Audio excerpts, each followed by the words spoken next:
You're watching the Action Sports Jax 24/7 network. Now it's time for the Brent and Austen Show. Here we go on a Wednesday. Jags get ready for the 49ers. The San Francisco 49ers, a daunting game at the schedule release, you would think, but less daunting other than the fact that it's an out west game, and that's always a little bit tricky. Brent Martineau, Jason Hamby. Nobody in that seat over there. That's because Austen Lane's like, is he still traveling? I can't keep track. I don't know. He must be, right? I mean, it's 26 hours. Gotta be. Right? So I think he left around like somewhere in the mid-afternoon of yesterday around here. So if it's actual 26-hour flight time, I'm not really sure how that stuff works. I've never had to make that kind of flight. So, 9 hours to London or 8 hours to London, that's easy to figure out. Going to Australia, woo! Probably puts him there around 6 tonight. Yeah, but then what does that mean, right? Like, what time is it? It might be like 6 a.m. It might be like December in Australia. So anyway, he might join us the rest of the week at some point. Early next week, it's going to be a little bit because of the travel schedule. As he's going, I don't even know if we ever said what he's doing. Did we? Like, did he ever explain it?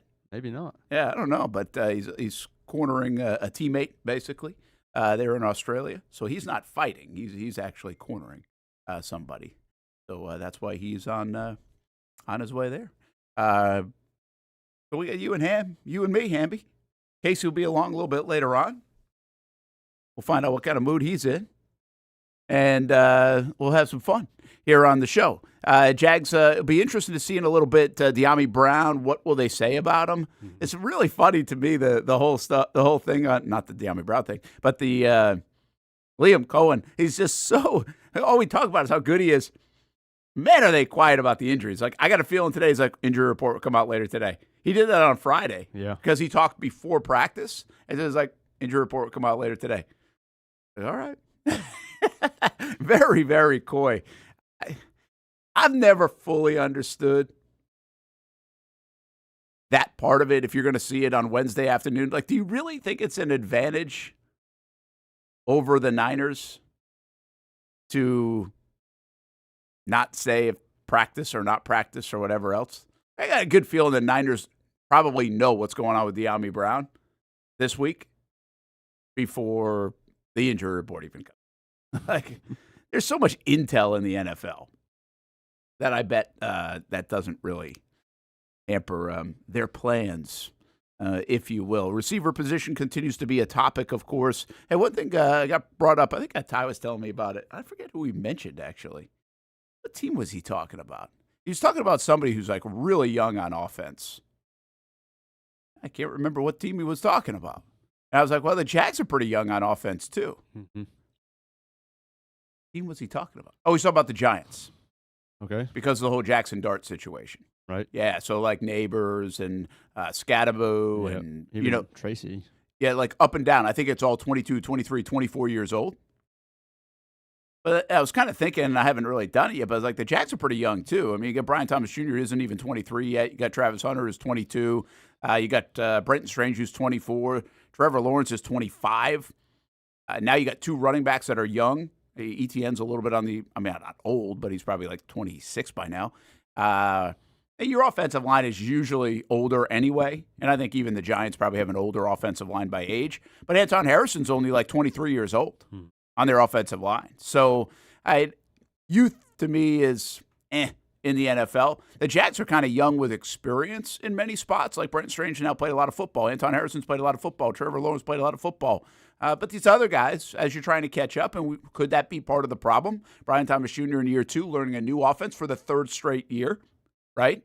Travis Hunter, new whole deal with all that's on his plate. A couple of running backs. Hey, you might have to move a guy here or there as he figures it out, life in the NFL. So, I kind of start to wonder, the reason why I bring it up is, does some of this make sense? Some of the clunkiness on offense, does it actually make sense? Because I think we say, hey, Brian Thomas Jr. went and had 1,250 yards and 10 touchdowns, had an awesome year. He's just going to go do it again. But there are nuances to this offense, and we think this offense is more complicated than Doug's offense. Definitely. So is that maybe unsettling to him a little bit? Because that's curious question that we really haven't asked. Like we said, okay, is he just dropping balls? Is it in his head? Is it confidence? Is it whatever? Like there's a million things. But is there also like trust in what I'm doing because I'm thinking through the process a little bit of an offense where I'm supposed to be, what they're asking me to do in this offense. And they've asked him to do a lot more in the NFL in general than they did in college. Like that's just a fact. Right. That's what I said about going over the middle. Like, he hasn't been a guy that's had to go over the middle much. In high school, you're probably not worried about it. You probably don't even have to do it in high school. In college, they didn't have to do it. He had a lot of receivers basically running those go routes. That was part of the reason he got picked where he got picked, because people are like, well, this is all he does. He just runs deep. Well, he proved last year he does more than that. But he hasn't had a lot of experience going over the middle. He hasn't experienced feeling that part of the game out. And how much of that is, and combined with the offense and the nuances of the offense, and maybe just not trusting exactly the landmarks, they've been more landmarks of where you're supposed to be, maybe that's a little bit of it. Just trying to find reasons why this receiving core is struggling a bit right now in general. And we just don't know exactly what's asked of those guys relative to the places and offenses they've been in the past, other than the fact that we know they've got a couple of young guys that have been in college, and the NFL ask is way more difficult than the college ask in all aspects of the game. Yeah, and part of it is, he's almost seen as the elder statesman in the room, just because he's been here. Even though Diame is at, I guess, now Tim Patrick, but for the offseason, it was Diame, who's 25. But because he was new to Jacksonville, it seemed like BTJ was, the elder statesman. And how sure are you of your position, at least just within the receiving core? Is there any shot that Brian Thomas wishes that, as far as that goes, as far as the leadership, he could just go out there and play and didn't have to worry about any of those things? That comes to mind. I think, regardless of whether these guys are young or not, there were going to be kinks to work out in this offense. And Liam Cohen's, complicated and detail-oriented offense and scheme, throw in the fact that these guys are in their second year in the NFL, or Travis Hunter's in his first, or, it's all new to them. I think it's almost to be expected. Now, 5 in one quarter, it seemed like, that's not all right. There's more than one thing going on there. That's unacceptable, obviously. Yeah. But something you hear a lot, especially in the off season from guys, is just trying to play the game faster. Oh yeah, literally at every position. Linebackers talk about it, and especially quarterbacks talk about it. They want to be able to flow and do things faster without really thinking. I think it's obvious through 3 games that I don't know if there's a single player on the Jags offense that could confidently say they're playing free and fast without any second guessing, without going to the line of scrimmage. Hey, I got to make sure I get here. Hey, I got to make sure that my timing on this motion is, it's not natural right now, at least consistently throughout 60 snaps in a football game. It's definitely not over that stretch. And again, this is kind of was going back to what we were talking about yesterday. Is it going to take a year? Yeah. In some aspects, not to fix the penalties necessarily, but next August, you will hear, man, we really feel like we're going to take another step just because it's year 2 in this system. Yeah, I think there will be a lot of that. And I kind of cut it up in half. If I've had this discussion a million times with new systems in Jacksonville for a long time, I think it is complicated. I think all the things you said, I think naturally anybody trying to be comfortable play fast. This is where I defend Trevor a lot. It's like, how can he play fast if he doesn't trust a lot of things going on around him? Not to say everybody's got to be perfect around him. He can help too. Like, there's not an all or nothing there. But how, if you're the quarterback and you've got all this stuff going on, can you have trust and faith that everything's going to go and you play just boom, boom, boom, boom, boom if you don't trust the guys? I mean, I think we've seen that with Patrick Mahomes, quite frankly, in the last couple of years. That offense has got funky at times because he doesn't have a receiver that he trusts. They've got drops. They've got people in the wrong places. They got Kelsey getting older. Kelsey's dropping stuff, and he trusts that guy. So I think this happens on all levels. My point is, it's a marginal league. This is what I keep coming back to all the time. And maybe more than ever before that I've said this, is it's a marginal league. Right now, why are the Jags having some success? Why? Because I think if you take 10 different buckets of things that are happening inside the building, from a marginal standpoint, I think they're doing it better than the last regime or the last regimes. Communication, right? Maybe it's transparency. Maybe it's coaching the details. You name it. Bill, give me 10 buckets of what's important, and I think the Jags are kind of, raising the floor of those buckets a little bit and have and the margins of that aren't drastic, probably. It's not like, oh, my gosh, this is a total turnaround, but it's a marginal league. So if you're just a little bit better in a bunch of areas, well, then you win football games maybe. So I think the same goes for this offense. Like the difference between being confident in everything around you and playing fast for Trevor and the difference between hesitating just a moment. Like some people will sit there and say, well, he looks like he's not getting the ball out fast enough. He hasn't processed fast enough. I saw that a little bit more in the last couple of days, and he's just not going to process fast enough. I was like, well, isn't that a little bit trust? Like, when do you just hit your back foot and go because you think the guy's going to be there? Now, is that him? Maybe. But what has he really had to fully trust in Jacksonville in his career? And that's what I always talk about with the scar tissue stuff. Like, that builds up. That builds and builds. And so sometimes you're even doing it when you should do it and should trust it. You're still kind of like, eh.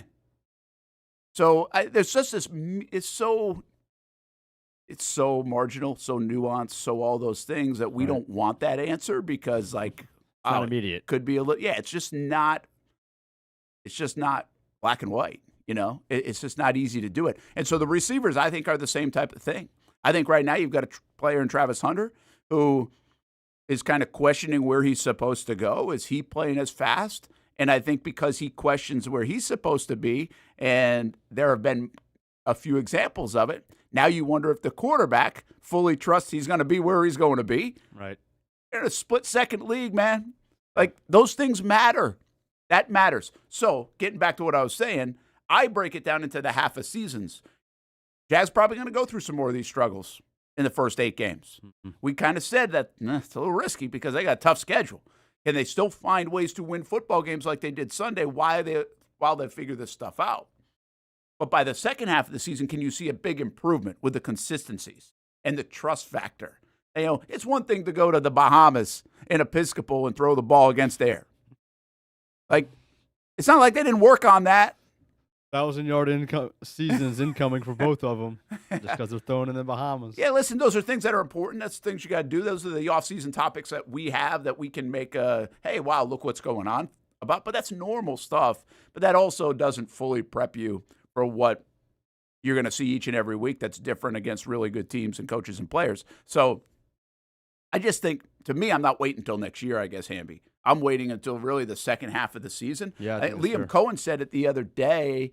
I believe he said they didn't run, and he wasn't completely sure, but he didn't think the Bucs ran for over 100 yards in the first 4 games. Yeah. He said it was after week 4 that they started to go. So is that a good sign for this offense? One, that they've already ran the ball pretty well in the first few weeks, that it can even elevate to another level.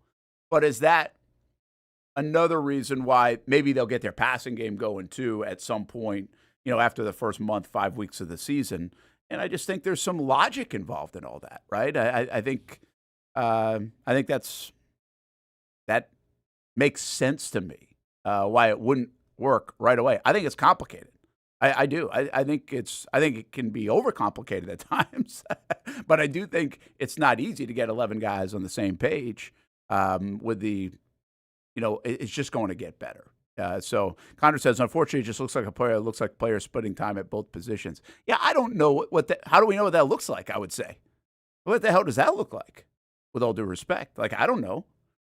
We don't know it. Nobody's done it. All we hear is that he's working his butt off. Defensively, he's not in the weeds defensively as much as he is offensively, for obvious reasons. There's just not as much to do and learn. And he also knows that pretty natural. Go cover a guy, right? Yeah. Like, essentially, that's it. Not to make it too dumbed down. But the offense is a lot different. So I actually asked, I should have given you the play, but the 3rd and 14 to Brian Thomas Jr., where it got called back for the illegal motion. You guys remember that play? I don't know if you remember the actual play.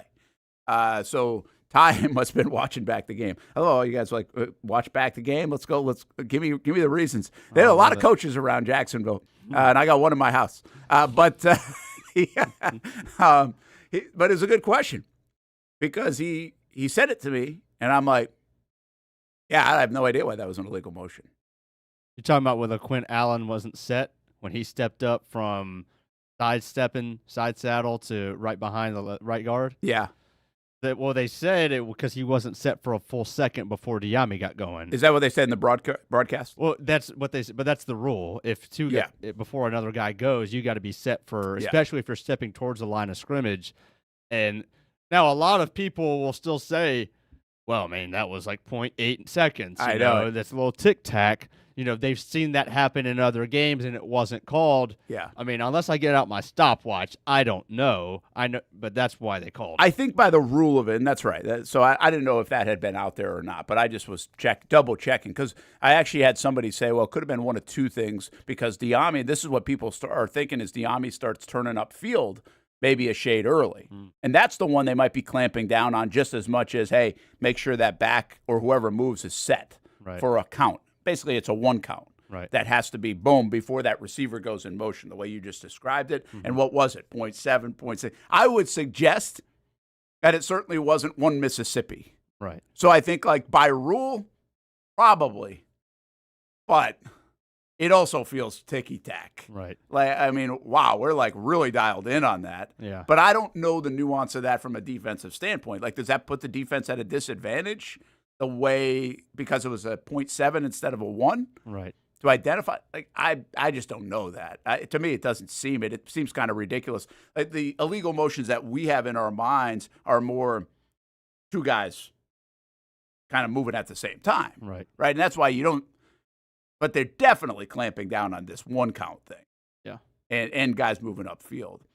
Connor says they're also making emphasis on wide receiver motions running upfield. They have that exact one. So, I get it. I mean, it's funny because they're actually clamping down on some offensive things, which they never do in the NFL. Right. But I guess they're trying to throw a lifeline to the defense. The defense has probably clamored about this enough. Well, the other big thing that they've clamped down on is, your left and right tackle trying to get more leverage and a better angle. That's why Jawan Taylor gets called for it all the time. Yeah. But that seems like another one. Well, the Houston guy did it early in the game, didn't get called for it. Right. Did it a little more obvious later in the game, did get called for it. Yeah. So there's some leniency there is the point. And it's when do you call it, when do you not? Because I don't think there was only one play in that Chiefs game, and I didn't watch every play, that Jawan Taylor wasn't perfectly lined up with the guard's belt line. Right? So that was the one he kept getting called on. It's like you got to get your ruler out to see how close that he is to the right guard. And there's one player, gosh, I can't believe I forgot his name. He's a left tackle in the NFL who does it he separates horizontally from the left guard. He's 3 feet away. If he outstretched his right arm, he still wouldn't be touching the left guard. So he's not getting deep, but he's getting, left, trying to stretch out that, like a 9 tech or whatever and push him way up the field. I forget his name. Dang.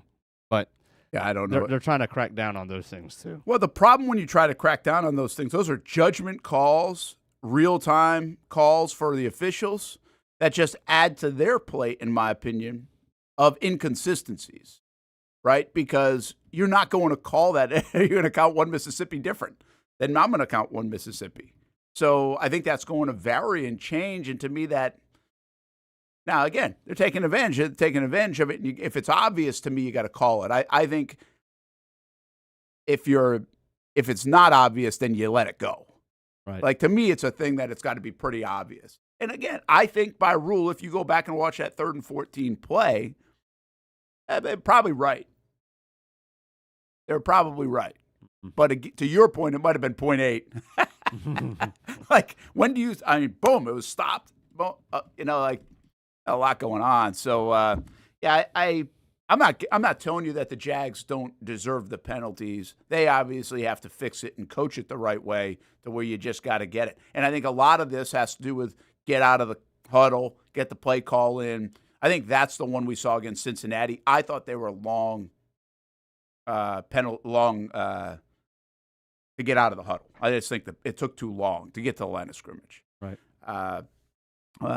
Breaks by Duval. They need to admit they were wrong on the PI on Hunter versus Bengals. They might have already done that.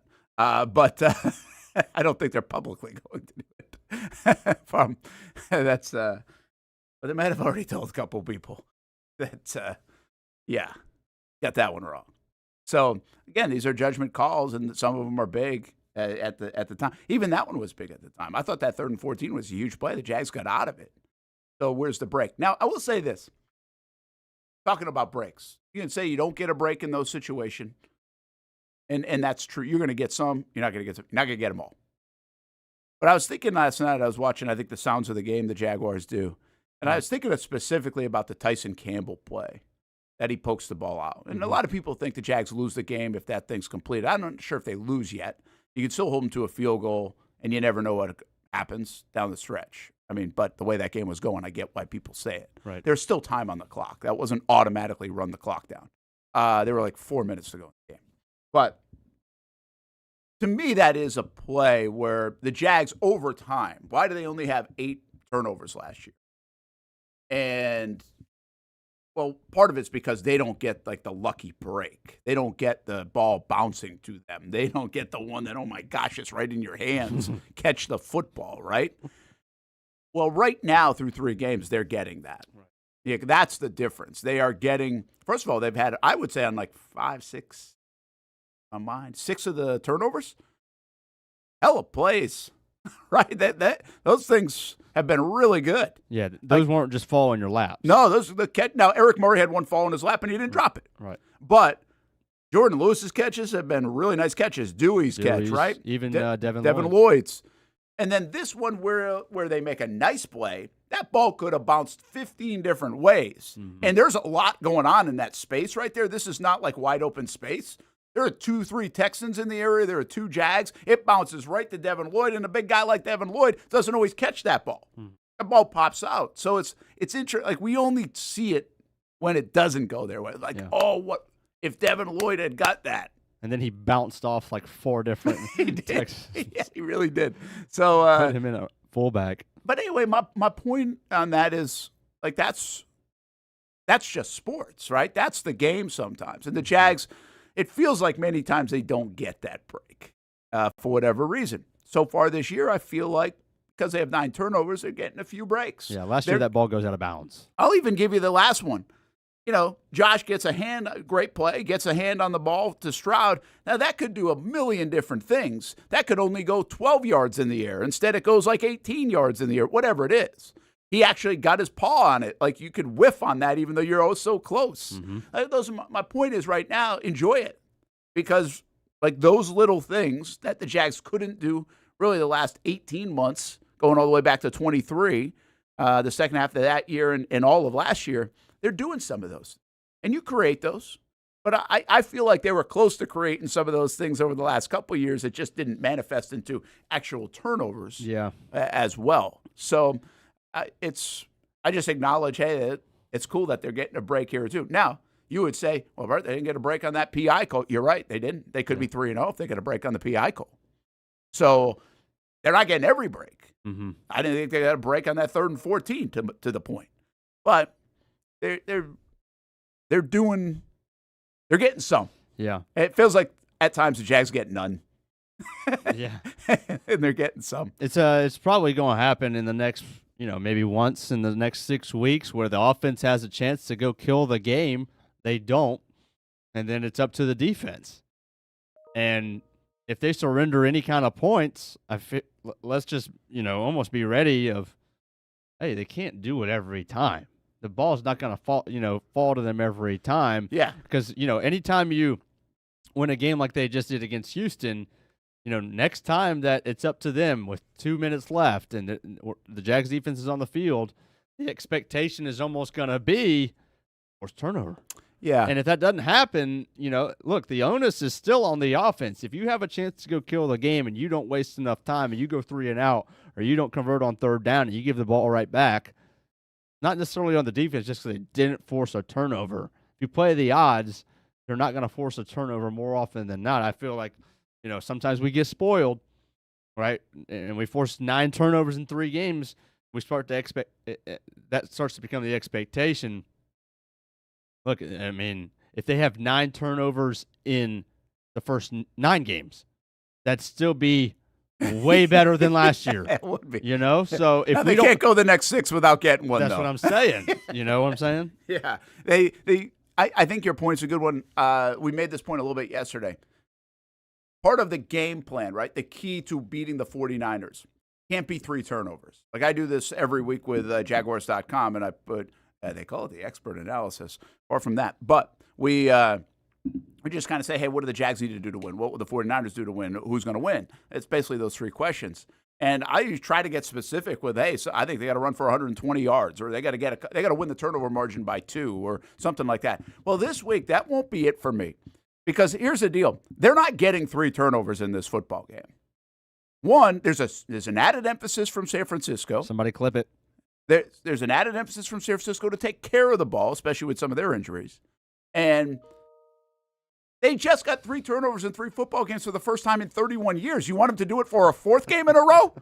I mean, come on, let's be real. Now, they might get 2, but they're not getting 3. Oh, man, I hope they get 3. They're not getting 3, folks. Like, I know that going into the game. Like, they're just not getting 3. So, can they get 2? Or can they get 1, but can your offense hold on to the football so you play a clean game?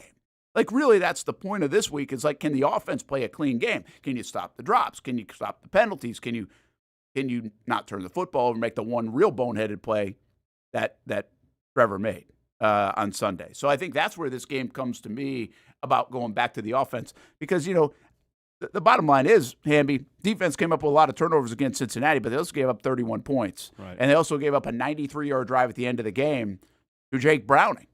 So really, they're 1-1. Who then went out against Minnesota and lost 48-3. Yeah, and now listen, now people can say they stopped them. They should have got the call. Okay, but you could still stop them again, right? I mean, that's just the nature of the beast in the NFL. And so really, in that situation, I would suggest they're 1-1. They've had 2 chances. Right. What we want to see, because this is what the way the league works, and what we want to see around here, is an offense that goes and gets it done. Well, here, the Jags did. I think they actually did. They went down and got it done, 17-10. I know they still had to stop them, but both offense and defense got it done on their last possession on Sunday. So like, hats off to both of them. I think they've got one in their pocket now. Well, here's your question then. You can pick one. You're either down 4 with 2 minutes to go, and you got to put your offense on the field, or you're up 4 with 2 minutes to go, and you got to put your defense on the field. Which one are you more confident in getting the win? Well, I think because you said up 4, I think a defense. I still think having to give up a touchdown instead of a field goal. Okay, well, how about if you make it a field goal, I'll take my offense. Okay, what about offense is down 4?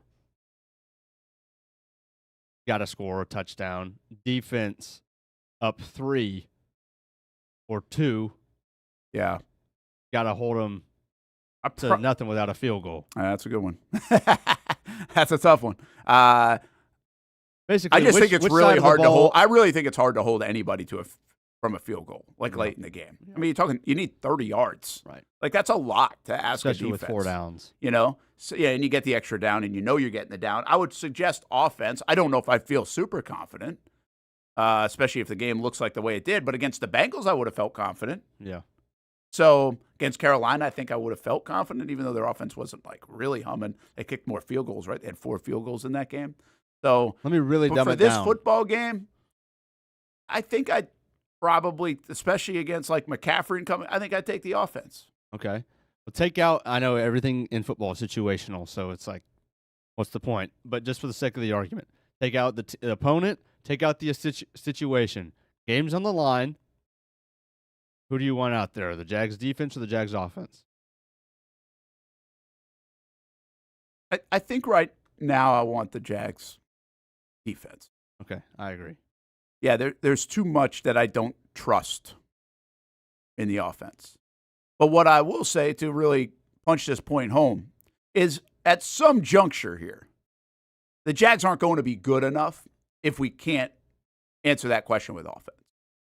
Like, we got to get confidence in the offense. They got to get confidence in the offense. They got to want the ball. Because the best teams in the league, the Bills, the Ravens, I know the Ravens are 1-2 right now, but the Chiefs, who are 1-2 as well. But the teams that have been perennially good. Lions right now. You're scared as hell when they get the ball in that situation. Exactly. Right? Yep. I almost don't need you to be scared as hell in that situation right now with Jacksonville. I just need you to be a little bit frightened. Yeah. Right? Like, okay, I don't feel great about this if I'm the defense and I'm a fan of the other team. Right. I don't really think that's the case. Now, they're not anemic on offense. Let's be honest. They got playmakers. I just think the trust right now is the problem. The trust is, hey, I think something's going to be there. Are they going to actually make the play? Right? I mean, they had a chance against Cincinnati to ice the game. Didn't make the play. They dropped 7 footballs Sunday. You know, if they do make the play, they get called back by illegal motion. Like, those, yeah, that's a trust thing to me. And I don't know if we're there yet. I don't know why we would be. Like, why would we be? What do we trust? We trust that the Jags can move the football, I think. I don't know if we can trust that in the clutch they're going to come up with a big play. Although there's some evidence of it on both sides of the football here in the first 3 weeks. So that's cool.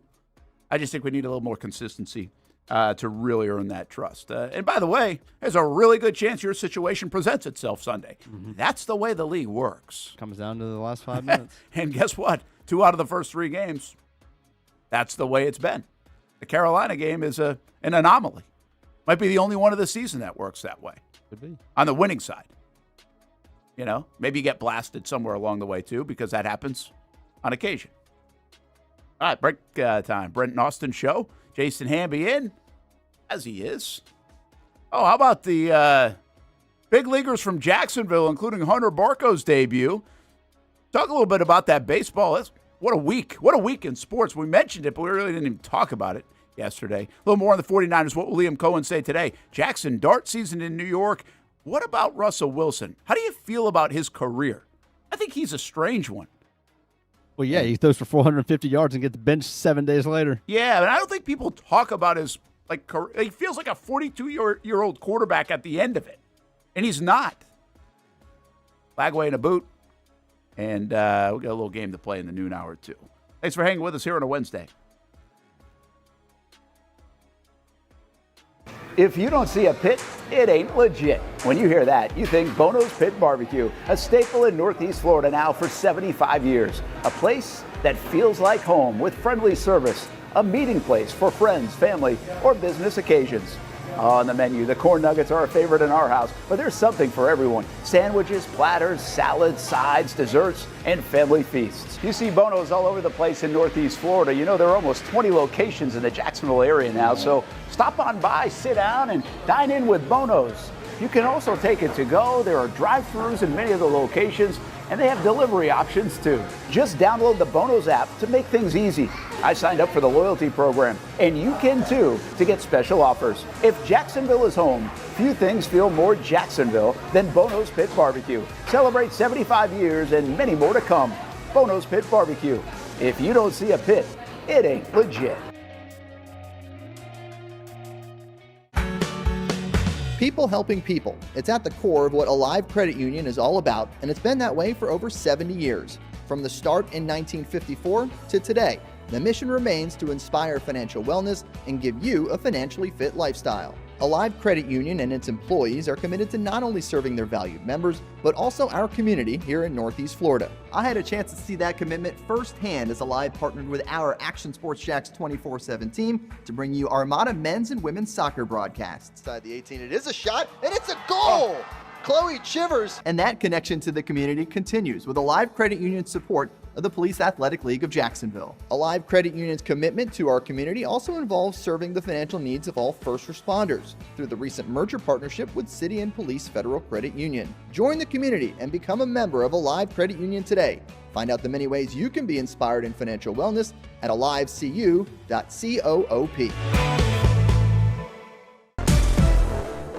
CGC Water Treatment and Plumbing is taking their 75-plus years of expertise and expanding to CGC Home Services. Water treatment and plumbing is still a big part of what they do, and now they can do even more for you. Home services like kitchen and bathroom remodeling, showers, sinks, faucets, toilet repair, backflow testing, and the list keeps going. Find all they can do at cgchomeservices.com or give them a call, 904-298-7052. It's a new look and a new name with the same expertise. They've been serving homes like yours since 1946. CGC Home Services, right here in Jacksonville, off St. John's Bluff Road, 904-298-7052. And visit cgchomeservices.com. Florida license number CFC 1432579.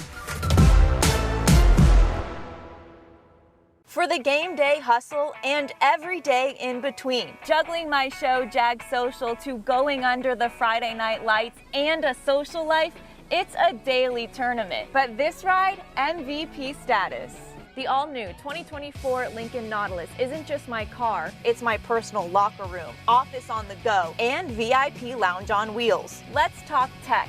My profile remembers everything from customizing my dash display to setting the ambient lighting and my signature scent. And wireless charging, essential for live tweeting scores. Whether I'm packing for a beach day with friends or heading to the gym, there's space for every passion. After dominating all day, this becomes my recovery zone. The massage feature is like having a personal PT on call. Life's a non-stop game, but with this ride, I'm always on my A game.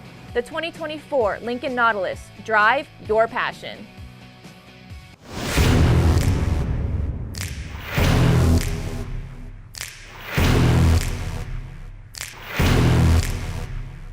Grab some friends and go to a restaurant or head out for a drink and some conversation. Watch your favorite team play on the big screen. Or how about play some games? You can do all of that in one night at Best Bet. Each location has a different vibe, its own personality, like here at the original Best Bet in Orange Park. When you walk through these doors, everybody knows your name. And here in St. Augustine, it's the newest location. Play some poker. How about the table games? And don't forget about Ace's Sports Bar and Grill.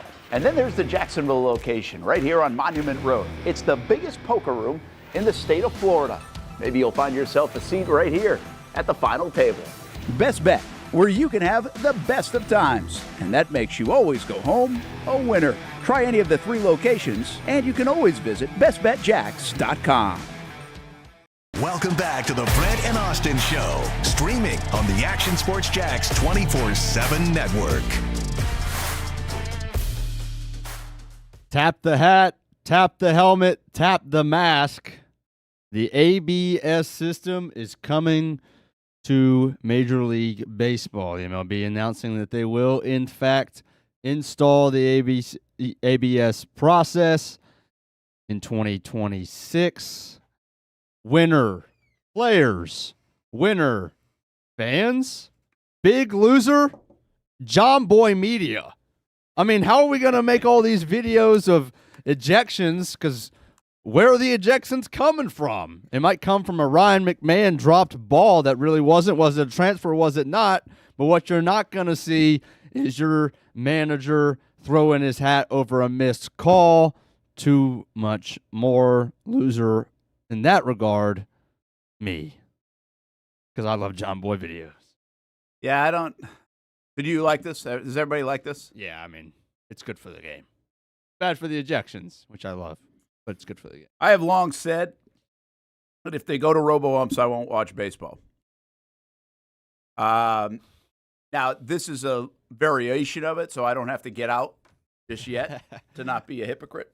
Uh-huh. But,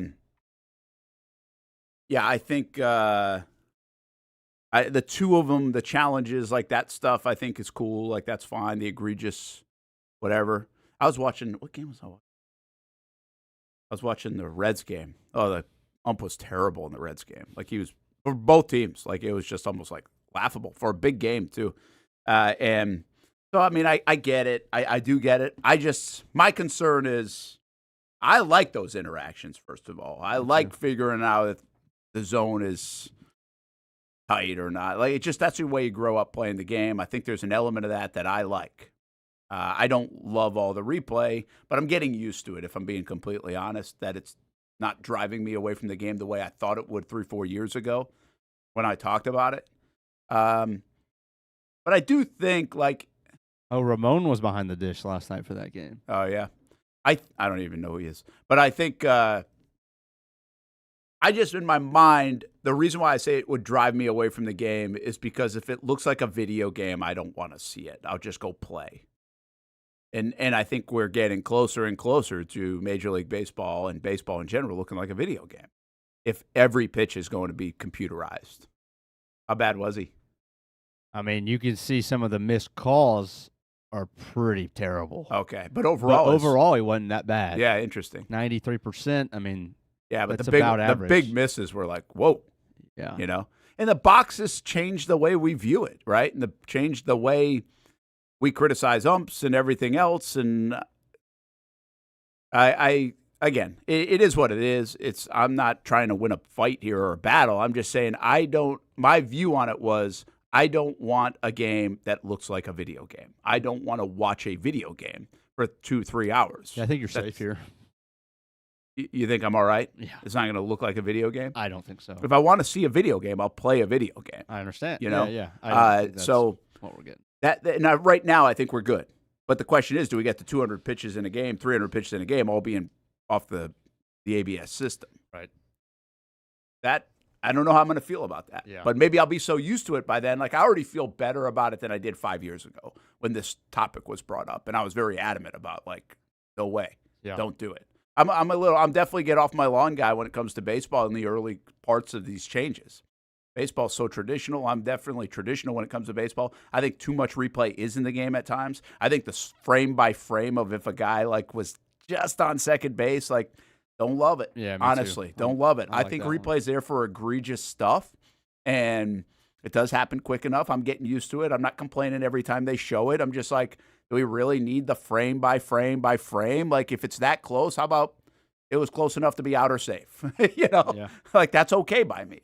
But anyway, this is the way we're going. Here's my question here. What's that? You get two challenges, right? Take, for example, Brett Wisely, which, by the way, another Jacksonville guy, made his debut for the Braves last night. Oh, did he really? Cool. Yeah. The Braves picked him up, and he was penciled in. Gosh, we got Jacksonville guys all over the place. I know. So take Wisely next year if he's in the lineup. Okay. I have no idea if he will be or not. But you got Acuna, you got Riley, Austen, Ozuna maybe, all of these guys. If 1 through 6, there's no calls to challenge, and then Wisely gets up there, a guy who's new to the team, 1 year in the show, and does he get free reign? Or are we going to reserve the challenge? Yeah. You know? Yeah. Is Bryce Harper going to ask for, and Schwarber going to ask for, hey, you know, kind of say it but not say it? Hey, you know, if you're Rojas, their 9-hole hitter, and there's a questionable strike one call, hey, maybe let that one fly just in case we get it wrong to reserve it for. And across the board, there might be kind of direction from the manager and maybe analytics guys. Hey, strike one. If you're not sure, next pitch. That's a good thought. You know, strike 3, different scenario. Guys on base, definitely different scenario. If there's nobody on, 2 outs, and you punch out as a 9-hole guy, hey, maybe tip your hat, let it go. You know, we want to reserve these for our 2, 3, 4, 5 guys next inning or whatever. Yeah, no, that's a good call. I don't know. That'll be interesting gymnastics to play and how they treat that. And I think there'll be some different things. But I think the star player one is really kind of fascinating, right? Mm-hmm. Because that guy might be like that right. too. You know, so. Yeah, that's and you have to make that decision quick. Yeah, you have they said a second or 2. Yeah, like that's that's pretty good. Now, if you know you're right, you get it. Right. Right. So you can really have, you could have 20 replays in the game. Right. Because if you're right, you get them back. Here's what I don't know how they'll police, because they say 1 or 2 seconds. There's somebody on an iPad in the dugout who's watching it as it That's comes what they're in, trying to stop. right? They don't want that. But if in a split second a guy can go challenge it from the dugout and just yell it, Yeah. is that allowed? I mean, probably more power to them, but I think that's what they want to avoid, right? They want it to be up to the guys that are actually on the field seeing it. Because if you can't tell and you're dependent on somebody else. Hey, we were watching the Reds game last night, and I got to look this up. I should know this, I think, but guy swings, gets hit by a nasty pitch on the inside. Looked like a pass. Third strike, goes to the backstop. The replay shows he clearly got hit on his foot on the swing. Dead ball, right? That's a dead ball punch out. Pirates never challenged it. There was literally, he goes to first base. The next guy comes up. They have a minute. They never challenged. It was clear as day that he got hit. Huh. Now, I have no idea if they were out of challenges. I guess that just crossed my mind. But it was wild that they didn't challenge it. He got first base. You can't. No, yeah, because that can't be a pass ball because nobody would be. If there was a guy on second base, he wouldn't be able to advance. I thought I was losing my mind. I was like, well, maybe that's not a dead ball, but I think it's a dead ball. So, yeah, I was stunned. We were stunned. So you were watching Barco's debut? Yeah, I watched it live because, we got Reds fans at the house. So, my father-in-law is a big Reds fan, and Ty's he's rooting for the Reds here, and Steph's a Reds fan. And the Reds have been a nice little comeback here, but they can't lose to Pittsburgh. Singer gave up 4 runs. There's Barco's dad right there on the first batter. This is cool, man. I love this stuff. Arthur Barco, what a cool deal, man. It's been a while since he won those state championships. Jacksonville juiced 11 and 12U alum. When did he win the state championships? Was it how long ago was he at Bowles? Well, he was my grade, so he was graduated in 19. It was that recent? Yeah. Okay. Yeah, so he just missed the kids coming in. Yeah, I guess that makes sense. But man, 6 years later, after Florida, and then climbing the draft, he looked good. He's that's awesome. I just he got the win, pitched an inning, and really I think it was less. Well, I guess he got a full inning in, and ended up getting the win. Looked good. We got hit hard a little bit too. Got a little fortunate, but outs are outs, baby. Outs are outs, and that's a cool. And that is funny. I don't know how hot it was in Cincinnati, but he was sweating.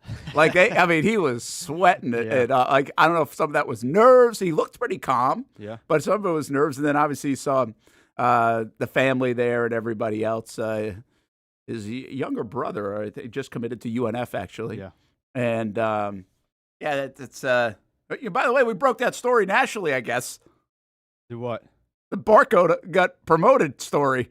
Oh, yeah. I kept seeing sources say, but the Pirates didn't announce it. Yeah, it was weird. I got word on that Sunday right after the Jags. Right. And so I just figured it was out there. Right. Because we're doing Jag stuff. Right. I'm like, oh, cool. Because I've been talking about it all summer, really, because he had pitched really well in the minors. And I said, well, when are they going to call him up? Right? They're going to call him up soon. And so I got a little heads up that he was getting called up. So I just was like, hey, word is he's getting called up. Right. We even did it on TV. Well, I don't see it anywhere. And the next day, people are I getting tweets per Brent Martineau from CBS Fox. I was like, uh-oh, maybe I wasn't supposed to say this. I didn't have, baby. Even Chapman, Travis Chapman, the Yankees first base coach. Yeah. He texts me and he's like, hey, breaking stories, big time now, huh? Wow. I didn't catch that. What are we doing? I didn't even see it all, but apparently the Pirates waited. Yeah, they waited. Till I don't know if it was what was yesterday? So Monday night or early yesterday to actually announce it. So, hey, breaking stories in Pittsburgh. That's what we do around here. That's all. I'll tell you, some of my best breaks are accidental. That's the way I roll. But good for him. That was cool. And man, I just love this stuff because Justin Lawrence from First Coast, who had been there with the Rockies, he's been pitching awesome. He's got 14 plus scoreless innings out of the pen for the Pirates. He pitches an inning later after Barco. Yep. We got 2 guys, Bowles and First Coast High School, out of the same pen in the same game. Yeah. You just mentioned Wisely. I mean, we know we got guys littered all over the league, but same game, same bullpen, 2 guys from Jacksonville. Like, that stuff to me is really cool. It was cool, too, not Jacksonville related, but the catcher for the Pirates, I think, was his 3rd ever MLB game. Oh, really? So Barco completes his inning, finishes his half, and then the catcher's like there to walk him off the field, and it was almost like, yeah, it's pretty cool, ain't it? That is pretty neat. And by the way, that kid made a hell of a play on like he threw a guy out at second on a ball. He looked good. He was a good catcher, Flores. at least yesterday. Yeah, Flores, he said? Mm-hmm. Yeah. He made a hell of a play. Again, we were watching Pirates-Reds like it was Red Sox-Yankees yesterday. Well, it was some were glued to that, and then obviously some were glued to the Mets. Well, yeah, and the Mets, what a win for them. I mean, golly. Like, again, we're on the Red side of this. Somebody else in here is on the Mets side of this. And not that I'm, like, really, like, got a major dog in the fight, because then I get grumpy. It's worse getting grumpy Dan than it is getting grumpy father-in-law. I'm just anti-Mets. But the Mets with a hell of a win. I mean, they're down 6-1, and they come back and get that. They gave up they get the lead. They gave it up, and then they go hit a 2-run homer. Yeah. So baseball right now is fun. This is kind of what we were talking about. You got so much going on in baseball. The wild card with the Reds, the Diamondbacks came back and beat the Dodgers. Ohtani has been pitching awesome. I think 19 innings now, 1 run. So right in time for the postseason. He's been pitching great, but they end up blowing the lead. Their bullpen is not good. Trust me. Bet on the Dodgers a bunch in the last month, and they blow it all the time. They blew it again last night. The Diamondbacks end up coming back. I didn't bet them last night. But so you got that going on. Houston's like a game out of the wild. Houston might miss the playoffs, which is weird, right? Seattle pretty much clinching that thing.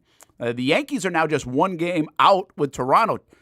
Red Sox got a big win. Beat Gosman last night. They get the big win. So we got some fun. It's fun. And, oh, by the way, I didn't even mention, how about Detroit and Cleveland? Cleveland is so hard to figure out. Dude, Cleveland was down 12.5 games on August 25th. At one time, they were down 15.5 games this season. They were down, Ty told me they were down 9.5 games on September 10th. Last night was September 23rd, and they had taken the lead, or at least tied, but they own the tiebreaker. Right. It's one of the most epic comebacks of all time. I mean, and one of the epic flops of all time for Detroit. They had Schoolball on the mound, and he couldn't win. Yeah, Guardians are 9-1 in the last 10. Tigers 1-9. Well, then there's more to that, too, because your Braves are now 10-0 in the last 10. We just come out and won 10 in a row for no reason. Sending Vidal Brujan out there and getting Charlie Morton back for one last ride off into the sunset. Yeah, like it's like the Braves the last month or 2 months have played like they were supposed to play. Yeah. Right? But yeah, man, a baseball right now, and I don't know how many of you, I know we talk so much football, but this is fun. It's a final week of the regular season. There's a lot going on between trying to get wild card home field, trying to get in the wild card, division titles up for grab, and where that kind of factors in. Who's playing well at the right time?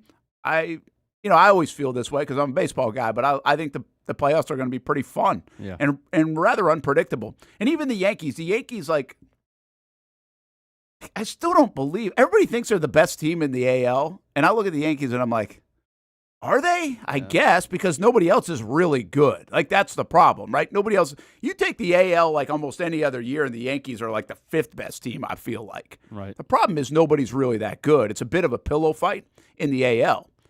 All the good teams feel like they're in the NL that have at least that kind of and feel nobody to them. thinks the Blue Jays are really going to do anything. Well, I mean, they're kind of collapsing here. They had a 4-game lead like 6 days ago or something. Yeah. Now it's 1.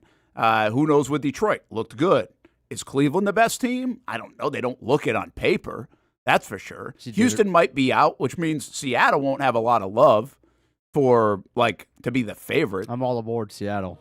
Well, Seattle's fun. I'm just saying nobody will really be like, oh, they're going to be hard to beat, or they're the team to beat. Did you see David Fry take that ball in the face last night? Oh, man. Do we know what happened to him? It looked like a square on the nose. Dude, that is like. But I didn't see I don't think it even went off the bat. I don't even think it glanced off the bat. I thought it did. Oh, do you think it did? I didn't want to watch it many times, to be honest. Like, I didn't break it down. Because that's. Even Screwball was like, he turned away. There's a picture of it. It's literally. Oh, it's in his mouth. Well, it's actually better than his, I think at least, better than obviously up in the eyes and stuff. How did he not lose any teeth? So they have a picture online of him already? Okay, yeah, that didn't hit the bat. No, well, it's a live, like you see the baseball. I'll show it to you. Golly, I don't see any new updates on them really in the last 12 hours, I guess. Well, I don't know if that's good or bad, but I mean, that is like one of the worst things to watch and see, though. I mean, that's 99 right to the. Oh my gosh! Somebody got a picture of it. Is already his face like all distorted, right? Yeah. My goodness gracious, that hurts, man. Like 99. See, I never played football. I know a lot of it would hurt, but like that's one I can feel that because I bunted a lot too. I can feel that. Not that I faced 99, right? But you get that in the face. Like that never happened to me. So I was a really good bunter, but and I didn't face 99. But man, that's gotta. That. Everybody in the park was like, I don't want to see that. You could tell. But I hope he's okay. Yeah. The baseball's good, man. And one other thing. Cal Raleigh might win the MVP. Yeah. It's a great debate. We said if he gets to 60, he might win it. At 58? He's at 58. Yeah. He's going to get to 60. I mean, he might, if he gets really hot, he might beat out Judge's 62 or tie it in the AL. He's got to get going a little bit. Well, yeah, it's improbable. With 5 games left? 5 games to go, but he's a 2 home run a game guy sometimes, you know? Yeah. So I really, all this comes down to is, listen, Judge's numbers are better overall. And some by a lot. Yeah. His batting average is like 100 points better. His on base is like 80 points better. I mean, Judge is the best hitter in the game, but he plays right field. This dude plays catcher. Like one of the hardest positions to play in sports. Like if you label the positions, difficult position. And to be able to do what he's doing. And his on base, by the way, is pretty good too. And his average isn't great, but his on base is really good. He's got more RBIs and he's got 10 more home runs now. So if he gets to that magic number of 60 as a catcher and obliterates, he's already obliterating the record books. How do you not maybe give it to him? That'd be a tough call. It would be. I think that's a hard, that's a great debate. And somebody's going to be pissed. Yeah. Whatever side of the debate you're on and you don't win, like you have a beef. You really do. But it's that good of a debate. Yeah. In my opinion, because we're just seeing the one thing about Judge, like he's not doing anything historical this year, I don't think. Right.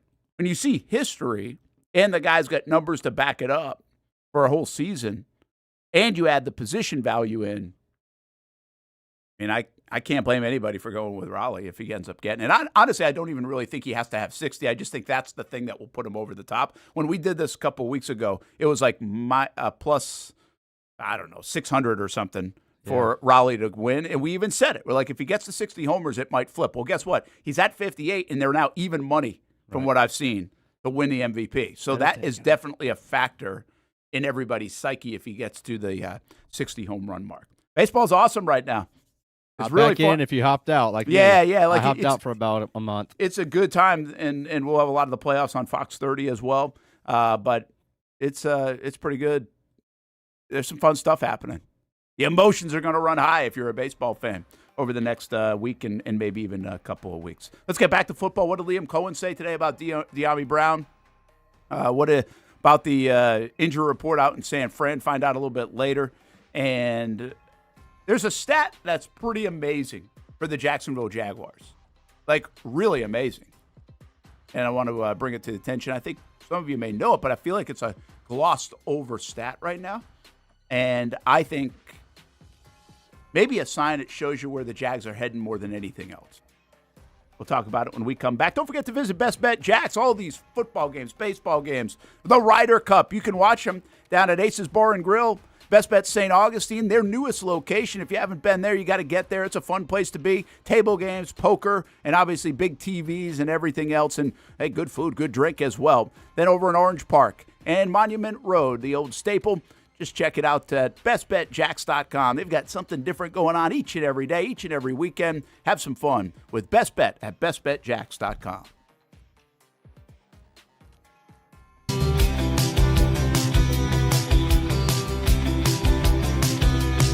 Welcome inside the Armor Guard exterior and gutter helmet showroom. There's a lot going on, like glass exteriors, replacement windows, and down there we have the retractable screens and awnings, plus hurricane protection. Let's talk more about those gutters, and to do that, we bring in Kevin. He's the owner, he's the expert. Why Gutter Helmet?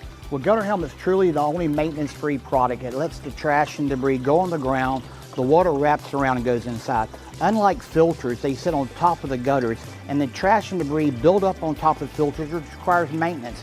With Gutter Helmet, we're going to keep you off the ladder, the most dangerous thing in your garage. With Gutter Helmet, you'll never clean your gutters again. So get off the ladder and put on the helmet. Gutter Helmet.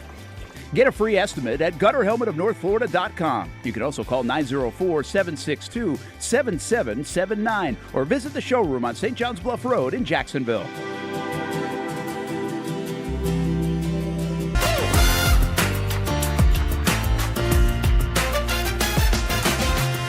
Empower a future, inspire a dream. It's a bold but simple mission for the Jacksonville Police Athletic League known as Jax PAL. Help the next generation of kids in Jacksonville shape a brighter future. Their after-school programs, teenage leadership programs. There's community outreach. It's been just an awesome opportunity to be out here with my colleagues and do something good for the community. It's really been an interesting opportunity to just see everybody work together in a way that we don't normally in the office. And there's sports.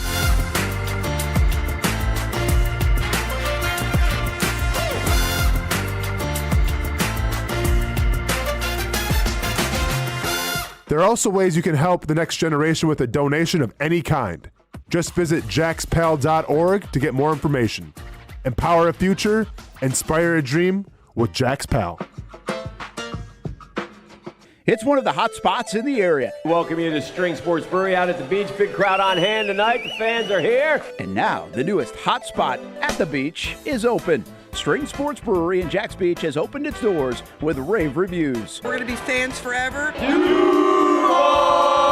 Cozy up to the bar, grab a seat in the sports-themed restaurant, or grab a seat outside and feel that breeze coming off the beach as the weather warms.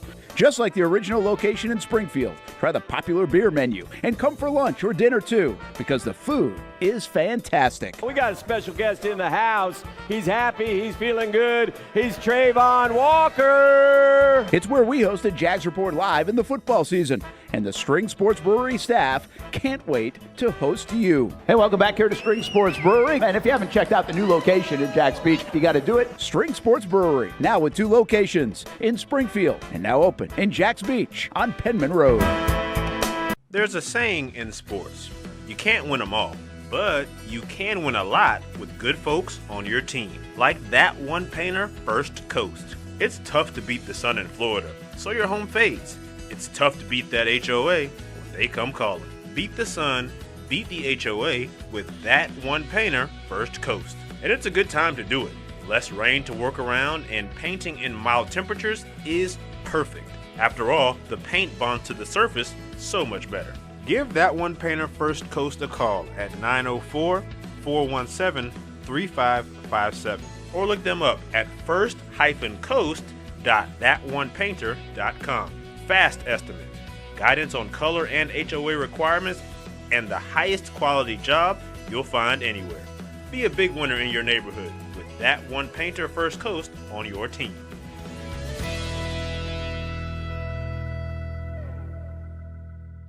Sun's out, suits out. That's right, it's summertime in Florida, which means it's time to say goodbye to bulking season and hello to shredding season. But if you're like me, you're having a hard time sculpting and shaping those final pounds. That is until I came and saw my friends over at Ponte Vedra Vein and Aesthetics. Right now, everyone is hopping on the Evolve X train, and the only destination is finding your perfect summer body. The technology uses electrical muscle stimulation and radio frequency energy to cause your muscles to contract, all while heating up those deep layers of your skin and tissue to produce collagen and reduce fat. It's like doing 1,000 sit-ups in 30 minutes. No pain, no needles, just results, right? That's right. So leave those winter layers back at the station and come look and feel your best with the team here at Ponte Vedra Vein and Aesthetics. Visit them at one of their 2 locations, either over in Ponte Vedra or on the south side. Welcome back to the Brent and Austen Show, streaming on the Action Sports Jax 24/7 network.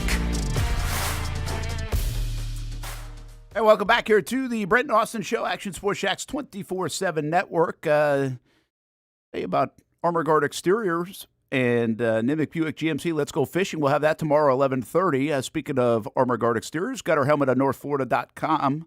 Don't forget to head on over. This is storm season. So far, been pretty quiet, which is good, but they do more than gutters. They do awnings and windows and storm protection.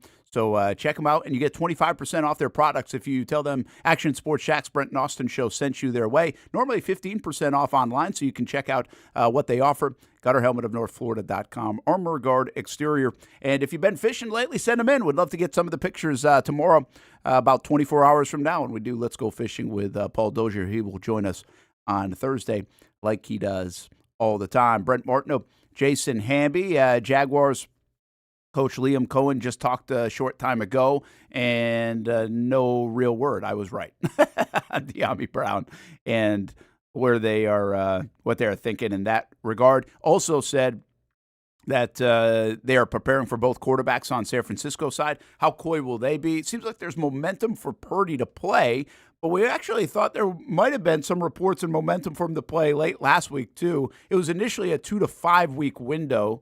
So what will San Fran do? And has Mac played well enough? And Mac's even nursing a little bit of a knee injury. So curious to what the Niners will do in that football game with the quarterback situation. Again, the key there for me is they've got Christian McCaffrey. So it matters who's playing quarterback. I think Calais Campbell put this best last week. They'd much rather see Mac Jones, and the reason is he's newer to that offense than a guy like Purdy who's now been in it. And he wasn't disrespecting Mac Jones, but I get that part of it. You get a little bit more limited in that sense.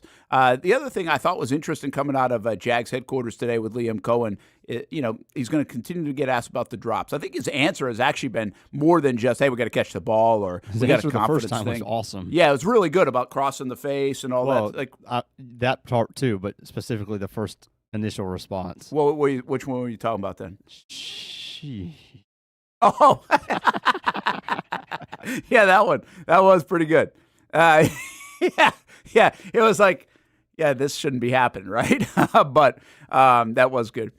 But I think the description of not just, hey, we got to catch the ball, or we got to get on the jugs machine, or we got to do this, is more like, we're actually teaching, don't let it get past your eyes, I think is what he said, like whatever he was saying. Cross your face. Yeah. Cross your face. And there's a picture of, what did Ty show me yesterday? He showed me Marvin Harrison Jr., and he's like got the ball in his hand, like on the one that he dropped. You see the one Marvin Harrison Jr. dropped? Mm-mm. Oh, you didn't see that? Oh, go look it up. I mean, it's like, whoa, how did he drop it? And he's all alone, and he's facing the quarterback. I mean, it's like just such a routine play. Well, his eyes, he's got the visor on, but it is in this picture. The ball's like at his hands, and his eyes are like, oh, yeah, that's really bad. Almost like looking up, right? Now, the tracking is an interesting thing, especially if you've played baseball. Like, tracking, people be like, watch the ball hit the bat. Like, yeah, you don't really do that, right? Some will argue how much you do that, all that stuff. Like, it's more tracking than it is actual where your eyes sometimes are at, depending on how much detail you want to get into. But I've said this to the kids. If you've ever been near a baseball game with my kids in it, I will yell this usually once a game, last 3 feet. And I learned this from Lou Brock. We did an interview with Lou Brock years ago, and we were just talking after. And he said, the difference between amateurs and pros? He said, last 3 feet. And I was like, yeah, at first that didn't really register with me. He starts explaining a little bit, but didn't really say too much more about it. Then I started thinking about it more, and I'm just like, well, think about that distance, right? Like 3 feet of distance. And that can mean a lot of different things. Like by the time that baseball gets to the bat, what does a pro do versus what does an athlete do, right? I liken it to the catching part of this in football, or even a fielder. Think of where if you watch a big leaguer field the ball or get a ground ball, what do they do in that last 3 feet versus an amateur who's kind of taking their head up, kind of getting out of the way, all those things. Well, in football, I really have translated that in my own mind to watching these guys catch. Like if you really watch the last, like a guy catch a football, man, is he tracking that thing all the way into his hands? So this is the play for Marvin Harrison Jr. that was later a freeze frame, and he's not watching it. Now, he kind of gets handcuffed too, right? It's almost like his hands are in the wrong. He lets it go. See, he catches it with his body. Right. But when that ball, this freeze frame of that, there's this picture where his hands touch the ball initially before he drops it. His eyes are like way up. And so if I was out of Jags practice, I'd be saying last 3 feet right now is the moral of this story.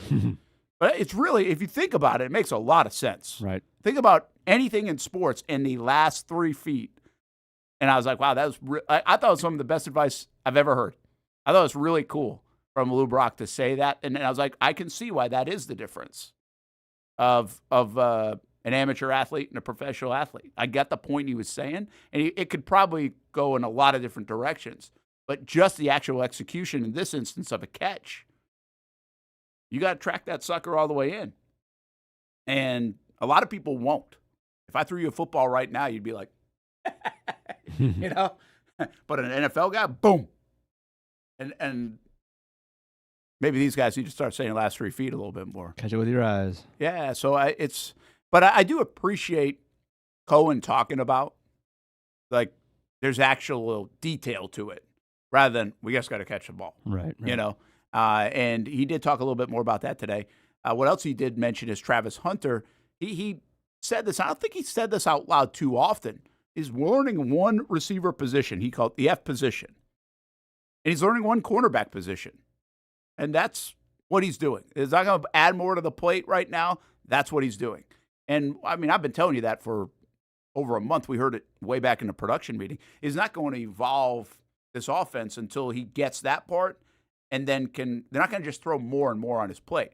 And we like that here on this show because we've seen evidence of others, from Taven Bryan to Miles Jack. They've tried to put too much on their plate too early, and it had a real negative effect. So listen, there's a lot already on the plate of Travis Hunter, more than any player who's ever played in a Jags uniform because he's playing both sides of the football. But I can appreciate that they're trying to get him to master one position before evolving into the other. So to him move around and try all this other stuff, if that's what you want, like that's probably not going to happen because they're trying to get this down first. And you can appreciate that, but it also limits them to a degree. Absolutely. It does limit them. So they have to work with that and in the confines of what, he's in the process of trying to master. Let's do this. Just get a little bit. You said we got Liam. We're not going to, it's 15 minutes. We're not going to hear the whole thing. But first couple minutes of Liam Cohen just a short time ago, we've got it. So why not take a listen?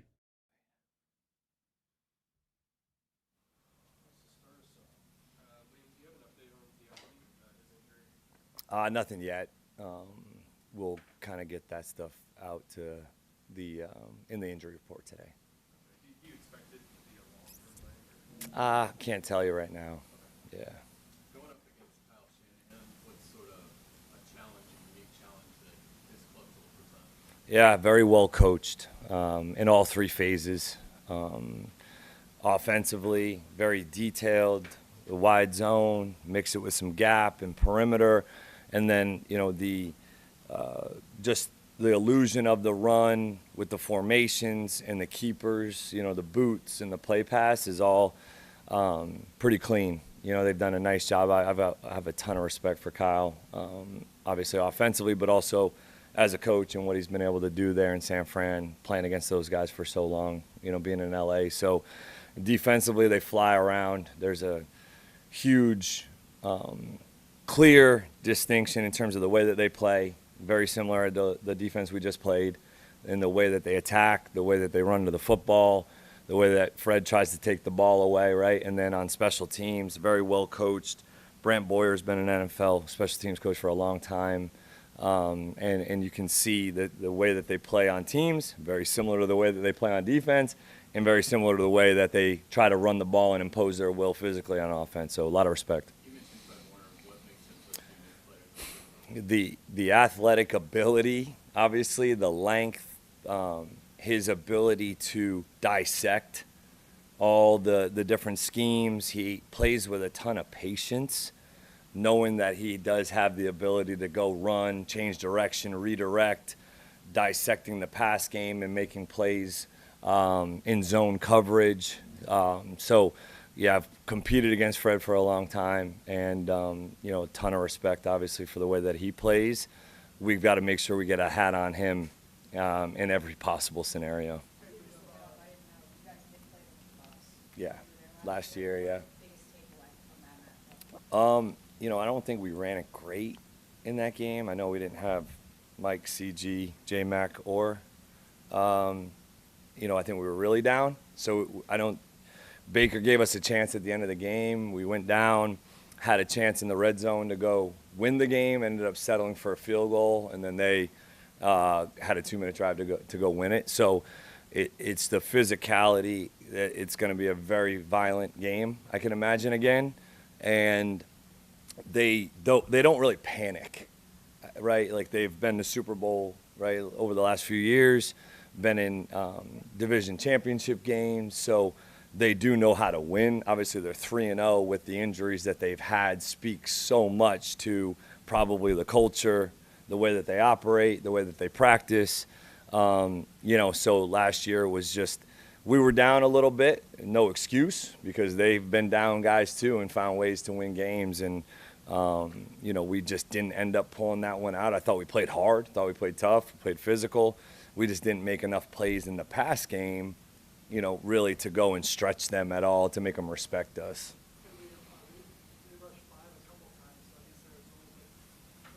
Yeah. Huge, because that's basically what the scheme is saying out loud, is we are going to play this defense, obviously try to get after you with 4, which they've been able to do, and say you're going to get greedy at some point, you're going to get bored at some point of kind of playing the 12 to 15 and in game, right? Because they do play a ton of quarters. Lead the NFL, I believe, in shell coverage and quarters and cover 6, quarter, half variations. We'll see if that holds true this week for sure, but that's definitely what they've wanted to do through 3 games, and it just makes you, as a play caller and as a quarterback, have to be patient and meticulous and just keep taking what they end up giving you. And then, we have to take advantage of the ops that we do get down the field that we didn't take advantage of this past week, and to get them to initially maybe get into some single high, to be able to go throw it a little bit more, whatever it is. But they definitely, it's a patient defense, because they're saying you're just going to – it's really hard to say we got to go operate for 10, 11 plays and go execute all those 10 plays up and down the field. They're counting on not giving up the explosives so that they can say you're gonna punt to us more than you're gonna score if you have to go on these long extended drives.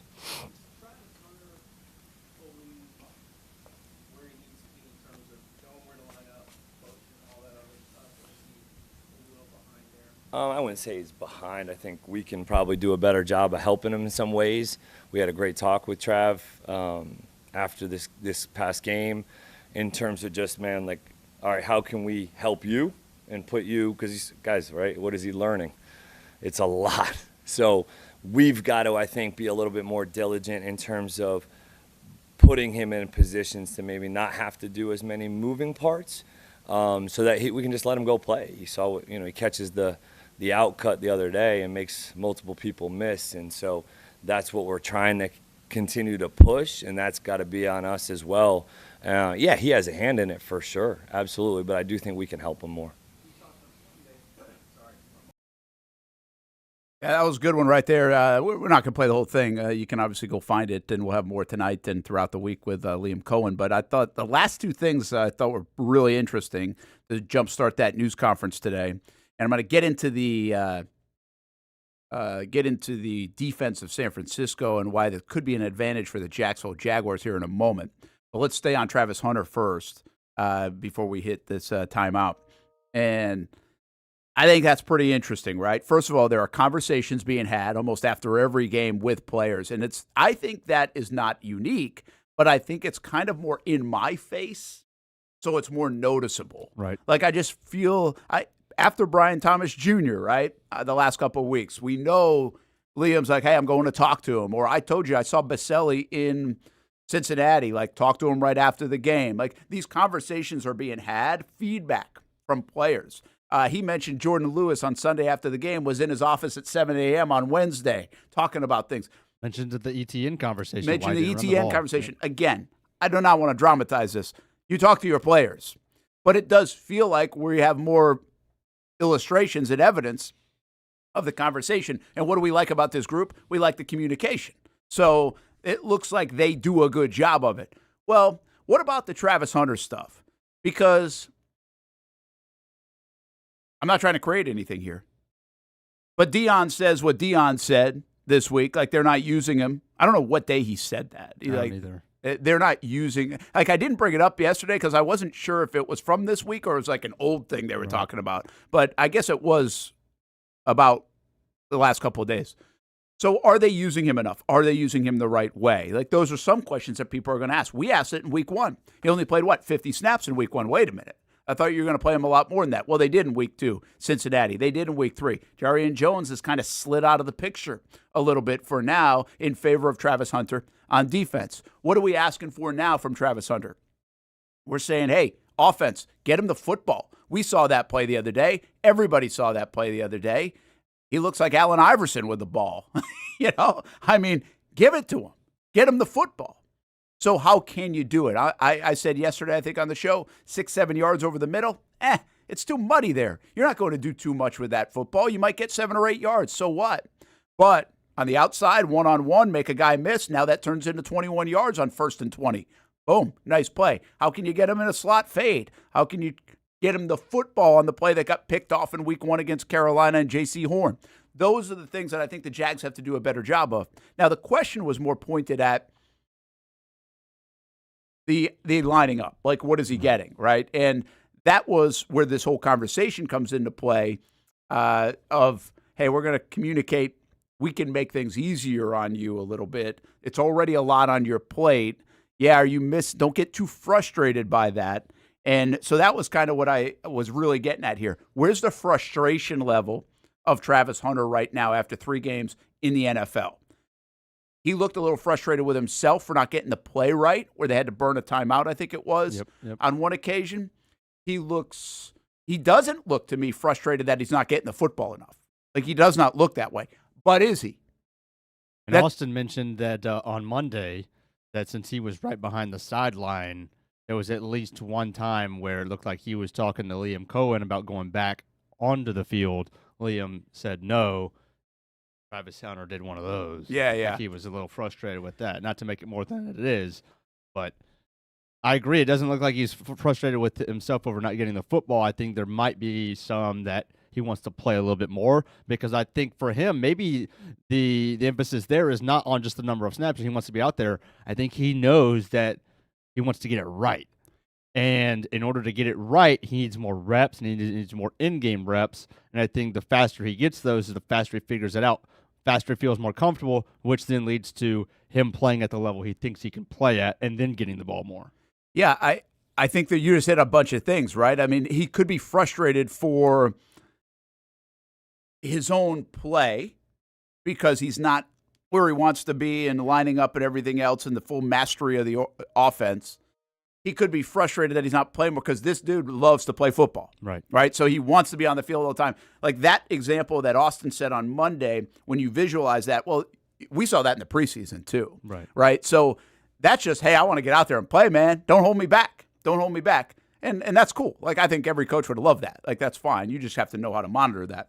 And then the third part of this is, again, a part that I think he's handled brilliantly. So I'm not suggesting it's happening. I'm just suggesting, when will it happen if you don't get him the football? Can you get frustrated because I want to go make plays? I want to help us win. we're struggling a little bit in the receiving game. Get me the damn ball. Right. Like, I could see a player wanting to do that. You've got a player who's the number 2 overall pick. Get him the ball. Mm-hmm. So I'm not saying he's frustrated with that element of it. I think he's handled that really well. I think he doesn't look frustrated in a news conference after the game. Doesn't look frustrated Thursday midweek when we get him in the locker room. He's celebrating on the sidelines with his teammates when things go well. I just think sooner or later, a playmaker wants the football. Right. And that does not make him bad teammate, bad anything, just for the record. We've seen this. The number one guy in this category for me is one of my buddies, Maurice Jones-Drew. Like, he wanted the damn ball. And he'd get frustrated when they didn't give him the ball because he knew he could help. And he wanted to get lathered up. Yeah. You want the ball.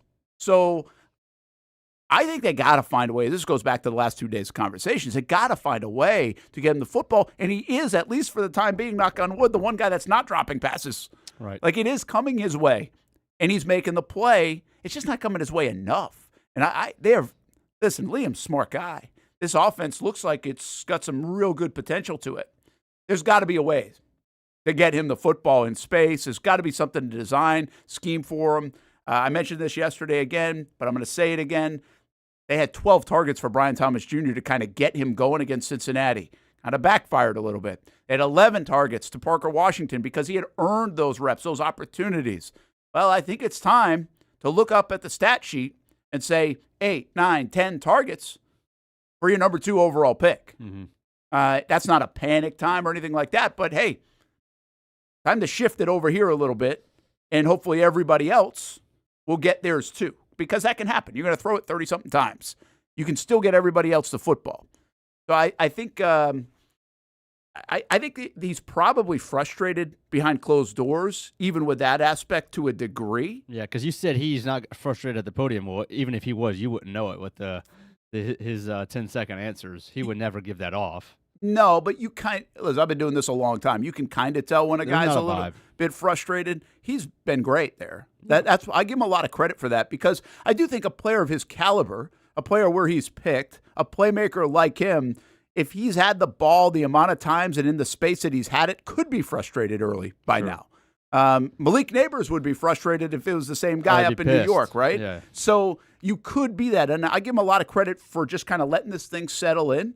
And in a way, I give the Jags credit, too. They're not trying to force this thing early. I think what they're really they might be being ultra careful with how much they're giving him. They might be too careful at the moment with how much they're giving him, from plays to actually the playbook.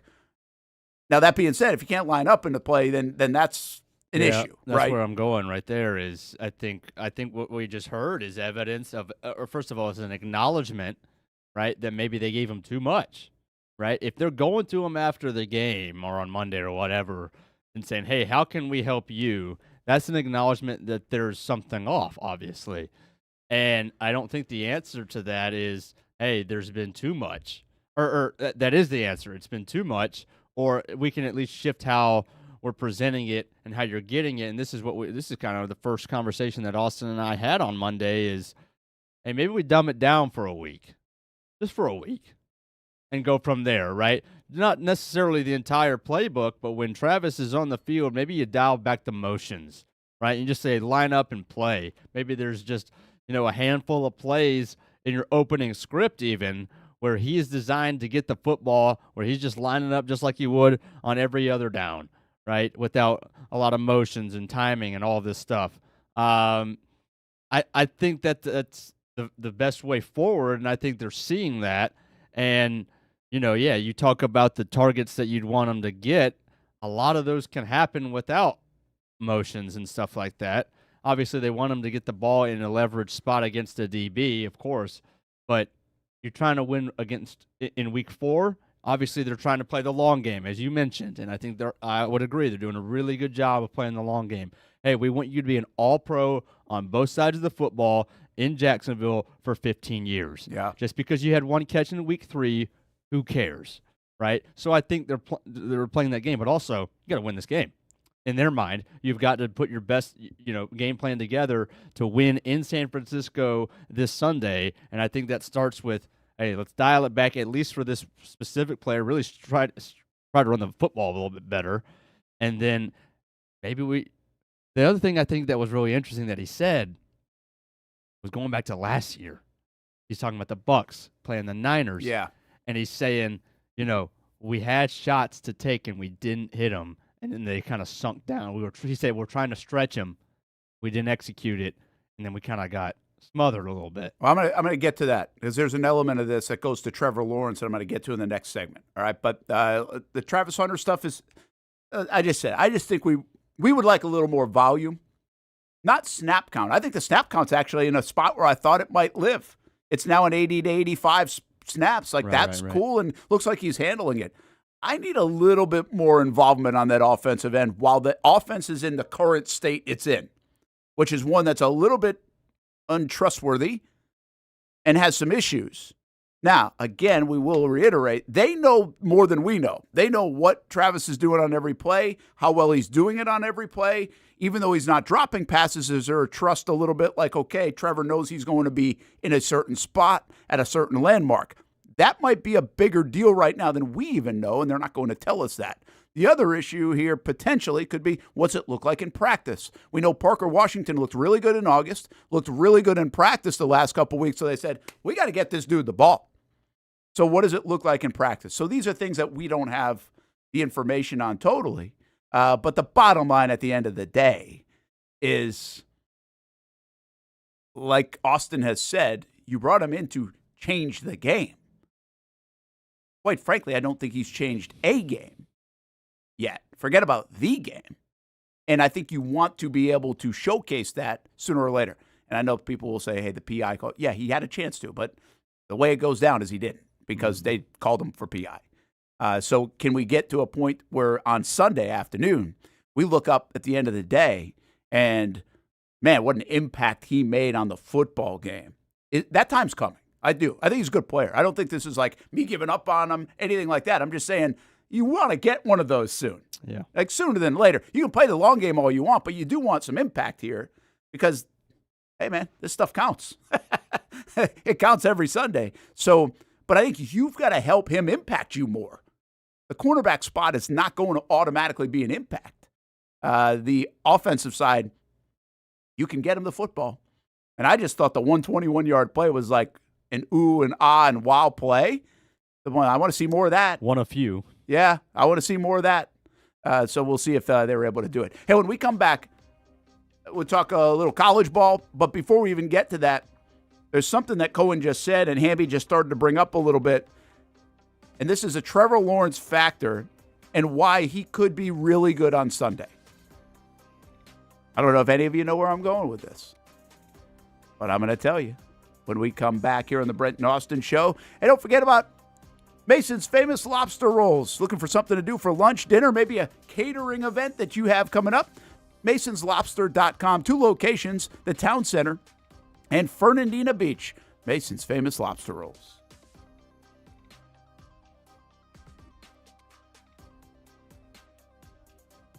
Hi, I'm Greg Mackey from Cycles of Jacksonville. Whether you're looking for a side-by-side, ATV, motorcycle, or scooter, we have what you need. Get a Moto Guzzi Stone Corsa for just $235 a month, or a Triumph Trident for as low as $207 a month, or the popular Honda Rebel 1100 DCT starting at a low $204 a month. Stop by and choose your adventure from all of our great brands, only at Cycles of Jacksonville on Atlantic Boulevard. Family owned and operated since 1983. Hello, I'm Kenny Lay of Kenny Lay & Associates. Since 2003, our firm has fought exclusively for the rights of men in family law.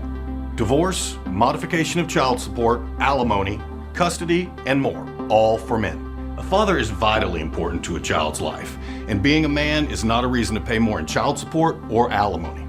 I'm a single father. I get it.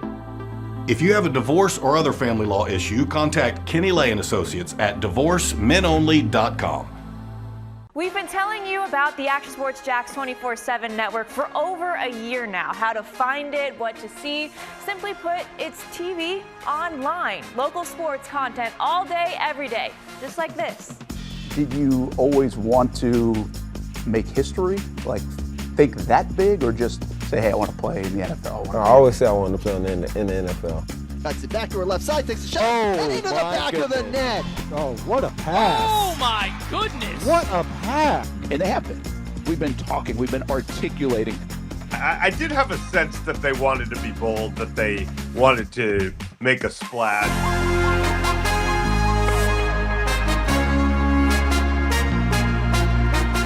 It's content you won't find on TV. Find it on actionsportsjax.com and just sit back and watch local sports all day on the Action Sports Jax 24/7 network. How do we make Mason's famous lobster rolls?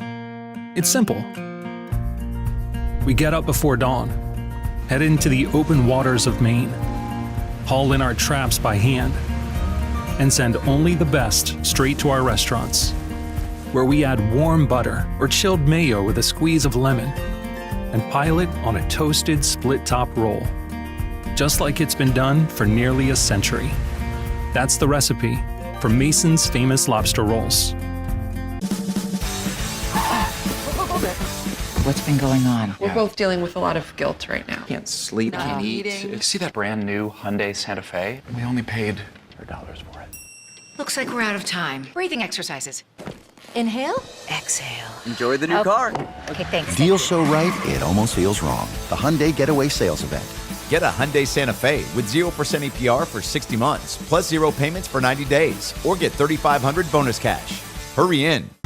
What a throw! Touchdown, Jaguars! We're coming for you. They're going to get him on the ground, and that's going to end the ball game. We show no mercy. Lawrence looking deep in the end zone. Touchdown! Duval! ETN is going to take it all the way. Right here on CBS 47. CBS 47. Right here. Your official station of the Jacksonville Jaguars. And the Jaguars strike first. Go Jags.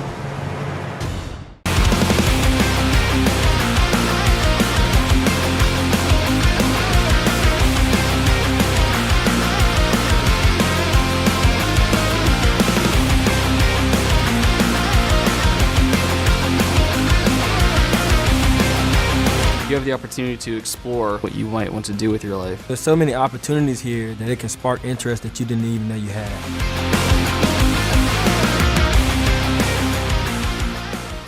Baker's Sports. It's a hometown business filled with hometown people trying to make you feel right at home. Chris Conley, Jacksonville University. Walker Wright, class of 2018, West Nassau High School. Michael Young, Fletcher High School. Baker's Sports started in a grassroots way and now outfits much of the Southeast. Samuel Coffrin, Paxton School for Advanced Studies. High school sports, travel sports, youth sports of all kinds. They are a one-stop shop carrying Nike, Adidas, Under Armour brands, and more. Vincent Caldes, Oakleaf High School. Tony Mazzio, Stanwood High School, class of 2002. Whether it's sports teams on the field or it's your team in the workplace, like our Action Sports Jax team, and community events like the Dream 18 Golf Tournament, and many others. Colt Tilly, Hilliard High School. Reagan Webb, Eagles View Academy. Look good, feel good, play good with Baker Sports. Custom sports apparel since 1997. Shop with the hometown team at bakersport.com.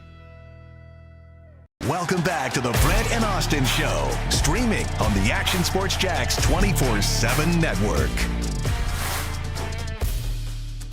There is Trevor Lawrence, and I'm going to tell you why I think he could have a big game on Sunday. And it's not because I'm a Trevor Lawrence apologist. I've got actual evidence of this. Evidence, baby.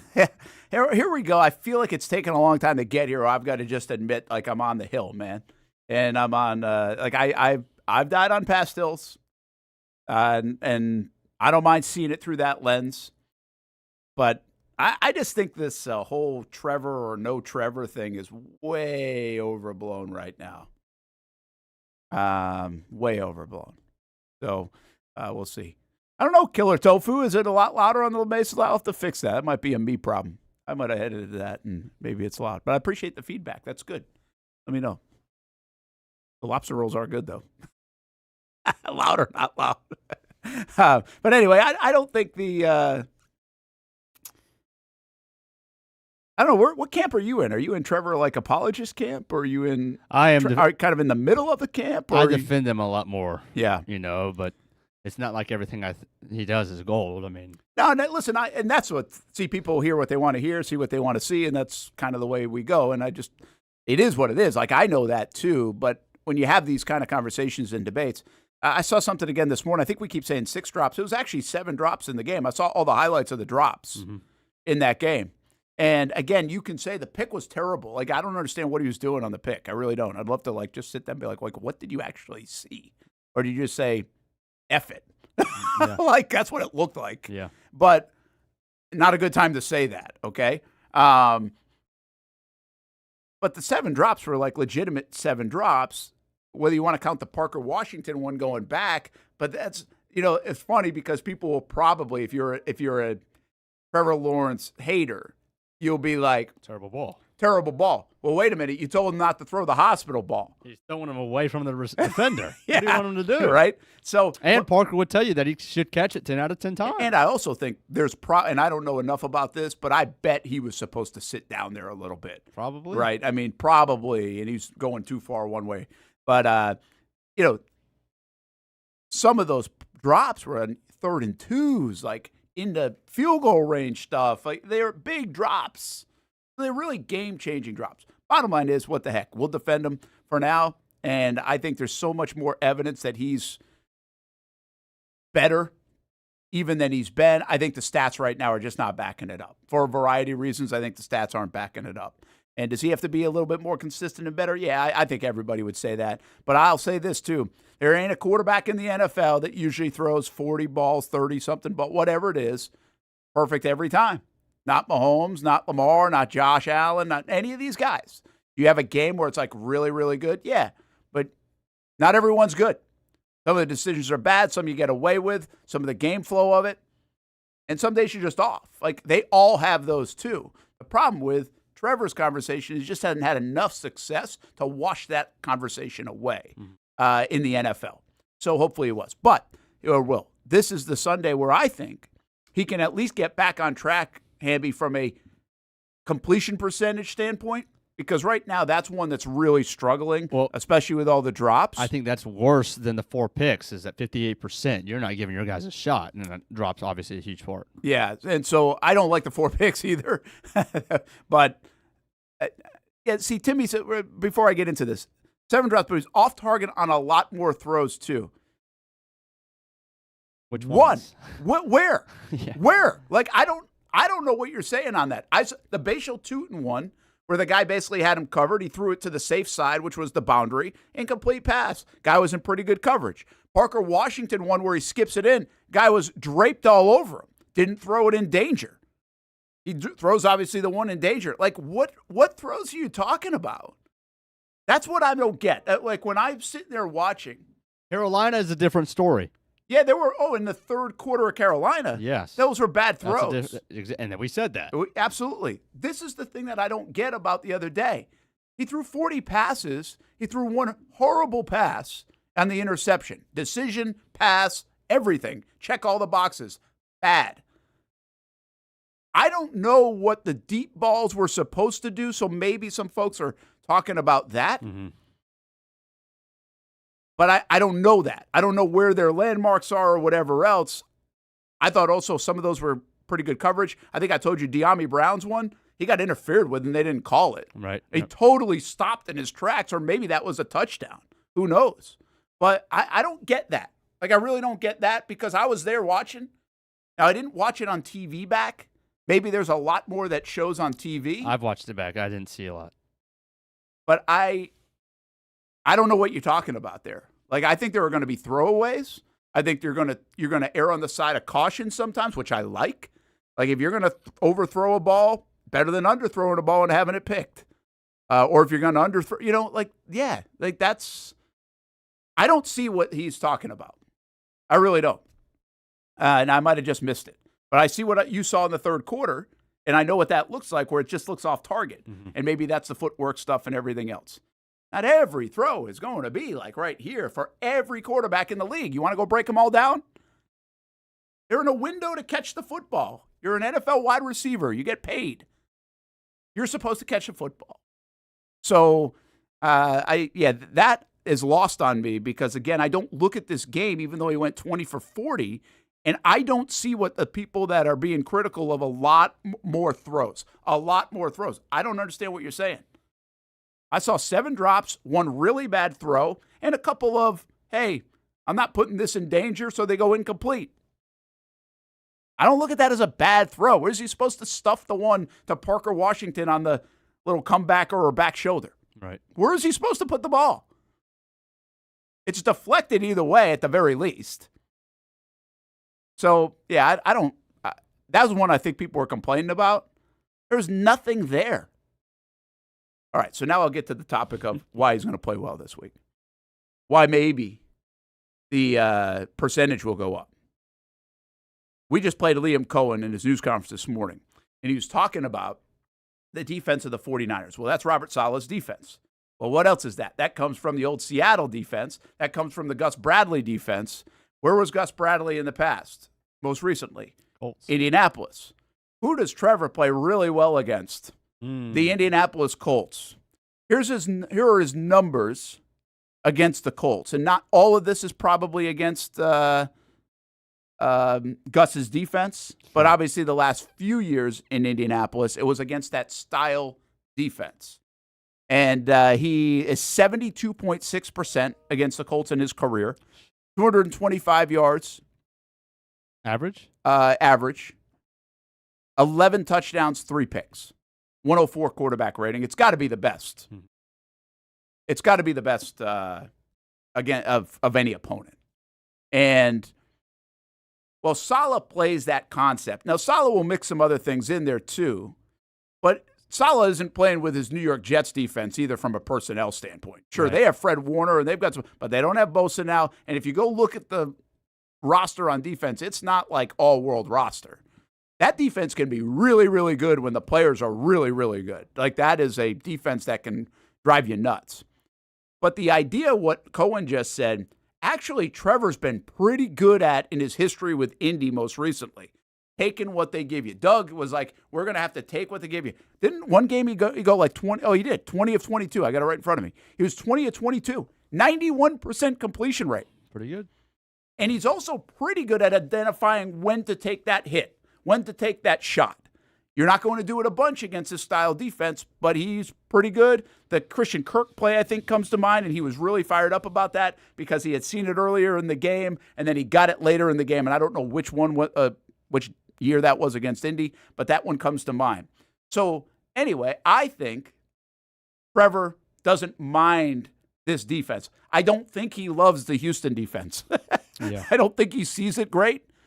And then you add in all the other problems that you had Sunday, that doesn't help. And they also have 2 very good pass rushers where this week you got Michael Williams, rookie from Georgia, and he doesn't have a lot of speed, and then Bryce Huff, who simultaneously the Jags might not hate it if he gets one sack in the first quarter. That trade could hinge on 8 sacks for Huff is one of the storylines. But you hear what I'm saying here? Like Absolutely. I think this is a game that if you want to get right with the pass catchers, last week wasn't that. We said that going in. It's not a get-right game for Brian Thomas Jr. to go against Derek Stingley, most likely. Well, he ends up getting hurt and, other stuff happened. It could have been a 5-catch, 100-yard day, right? At least for Brian Thomas Jr. Now, if he makes some of the early ones, they might not need the late one either. Who knows? But this seems like a little more of a get-right time for the receivers in the passing game of the Jags because it's going to be some simple pass and catch. You better catch it. And you got to throw it in the right spot. But simple pass and catch, just give or take what they give, and then you got to methodically get down the field and pick your spots in the right spots. We'll see if they can do that. But this is the kind of defense that Trevor has actually had some success against on a consistent basis, which is what we're asking for, is that consistency.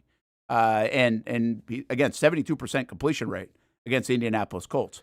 Can he get up there in this game and start to build some momentum and rhythm for this passing offense? This might be a defensive scheme that he can do that against. Yeah, and you talk about you're looking at the 49ers depth chart. You got Diamador Lenoir on one side. You got Renardo Green on the other. That's the second-year guy out of FSU that they took in the second round. A lot of Jags fans wanted him. We ended up taking Jerry and Jones a little bit later. It's an inexperienced guy. And then, as we mentioned yesterday, you got Upton Stout, as your nickel, who Austen said sounds like a beer. And then I don't know either of their safeties, Marquez Sigley and Jason Pinnock. It's not the 49ers defense of old, to say the least. Yeah, now, they've done a nice job early on. They have, but especially without Bosa, right? It's a totally different thing. What I'm curious to see is he talked about the 49ers play a lot of cover 4, a lot of quarters, a lot of cover 6, right? They're relying on their front 4 to get home, and they're just trying not to, to keep everything in front of them. Do they change that this week since they don't have Bosa? Right? Are you trying to play a little bit, get to the quarterback a little bit more to make up for Bosa's loss? Or are you sending 5 with the pressure? Are you sending 6 to blitz? Right? Are you switching up your coverage on the back end, obviously, to a cover 3 or a cover 2 man or anything like that to make up for that because you've got to replace one? On the other side, Liam Cohen, again, says, we tried to stretch him. We didn't execute, so we had to settle. And they kind of stuffed us in the box playing that cover 4. Kind of makes me think you take that first shot in the first quarter like they did against the Texans. Yeah, they tried it early.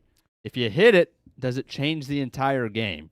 Because regardless, I think in the psyche of a DB, and I never played DB, obviously, a guy takes a shot and you get beat, but the quarterback doesn't hit it. Doesn't matter that you got beat. In your psyche, that's one less thing you got to worry about almost. Even if a guy, it should be enough that the guy beats you off the line and had you by a step, and if he does hit it, it's a 45-yard gain or whatever the case may be. But if he didn't hit it, you're like, chalk it up to a fluke. They're not going to be able to hit that. I can sit on this, hitch route, this out route, whatever it is, a little bit more. But if you hit it, now everything underneath is going to be, a split second more open. There's a split second of reaction time that they have to respect, obviously, down the field shot. Will they take that shot in the first quarter? I think that's definitely something that I'll be looking out for. Well, a couple of things real quick before we hit a break. Ripley said 49ers will use things that have given the Jags fits. It's a copycat league. Yeah, I also think Saleh and they do what they do. That's a defense that does what they do. They don't mix it up a whole bunch, that scheme. So, yeah, will they wrinkle something here or there? Maybe. But I don't think they're actually, going to change things up. That thing's been a thing for a while in the NFL now. One other note, Timmy had bounced back a little bit. 13 throwaways. I mean, he's still he said the announcers were saying he made bad throws in that game, inaccurate throws. I'm not suggesting he didn't have one or two, but it's not eye-popping that he did. If they catch the football when it was thrown to him on these drops, it's 27 of 40, and I don't even know if he ends up throwing it 40 times, but that's 67%. And guess what? That's an over 300-yard day. That's a win. If he threw it. Big so, win. And nobody's talking about it. So the drops made all the impact on what people were talking about. He made a horrific interception. Outside of that, I don't really think he played that bad. And he made a crucial run, too, where if Baker makes that run, Lamar Jackson makes that run, everybody's talking about the run around the league. Everybody's looking at the box score too much in some of these games, and that's what happens. Listen, if I'm watching Joe Flacco play from here, I'm probably looking at the box score too and make it. I'm not saying I haven't done it, but I do think it's a little bit of a deeper dive. One last thing. This defense will challenge not just Trevor, but Liam Cohen to be patient. Last week they're like, you got to go take it, right? You got to go take it. Well, this week they got to take what they give you. Mm-hmm. You don't always have to go take it.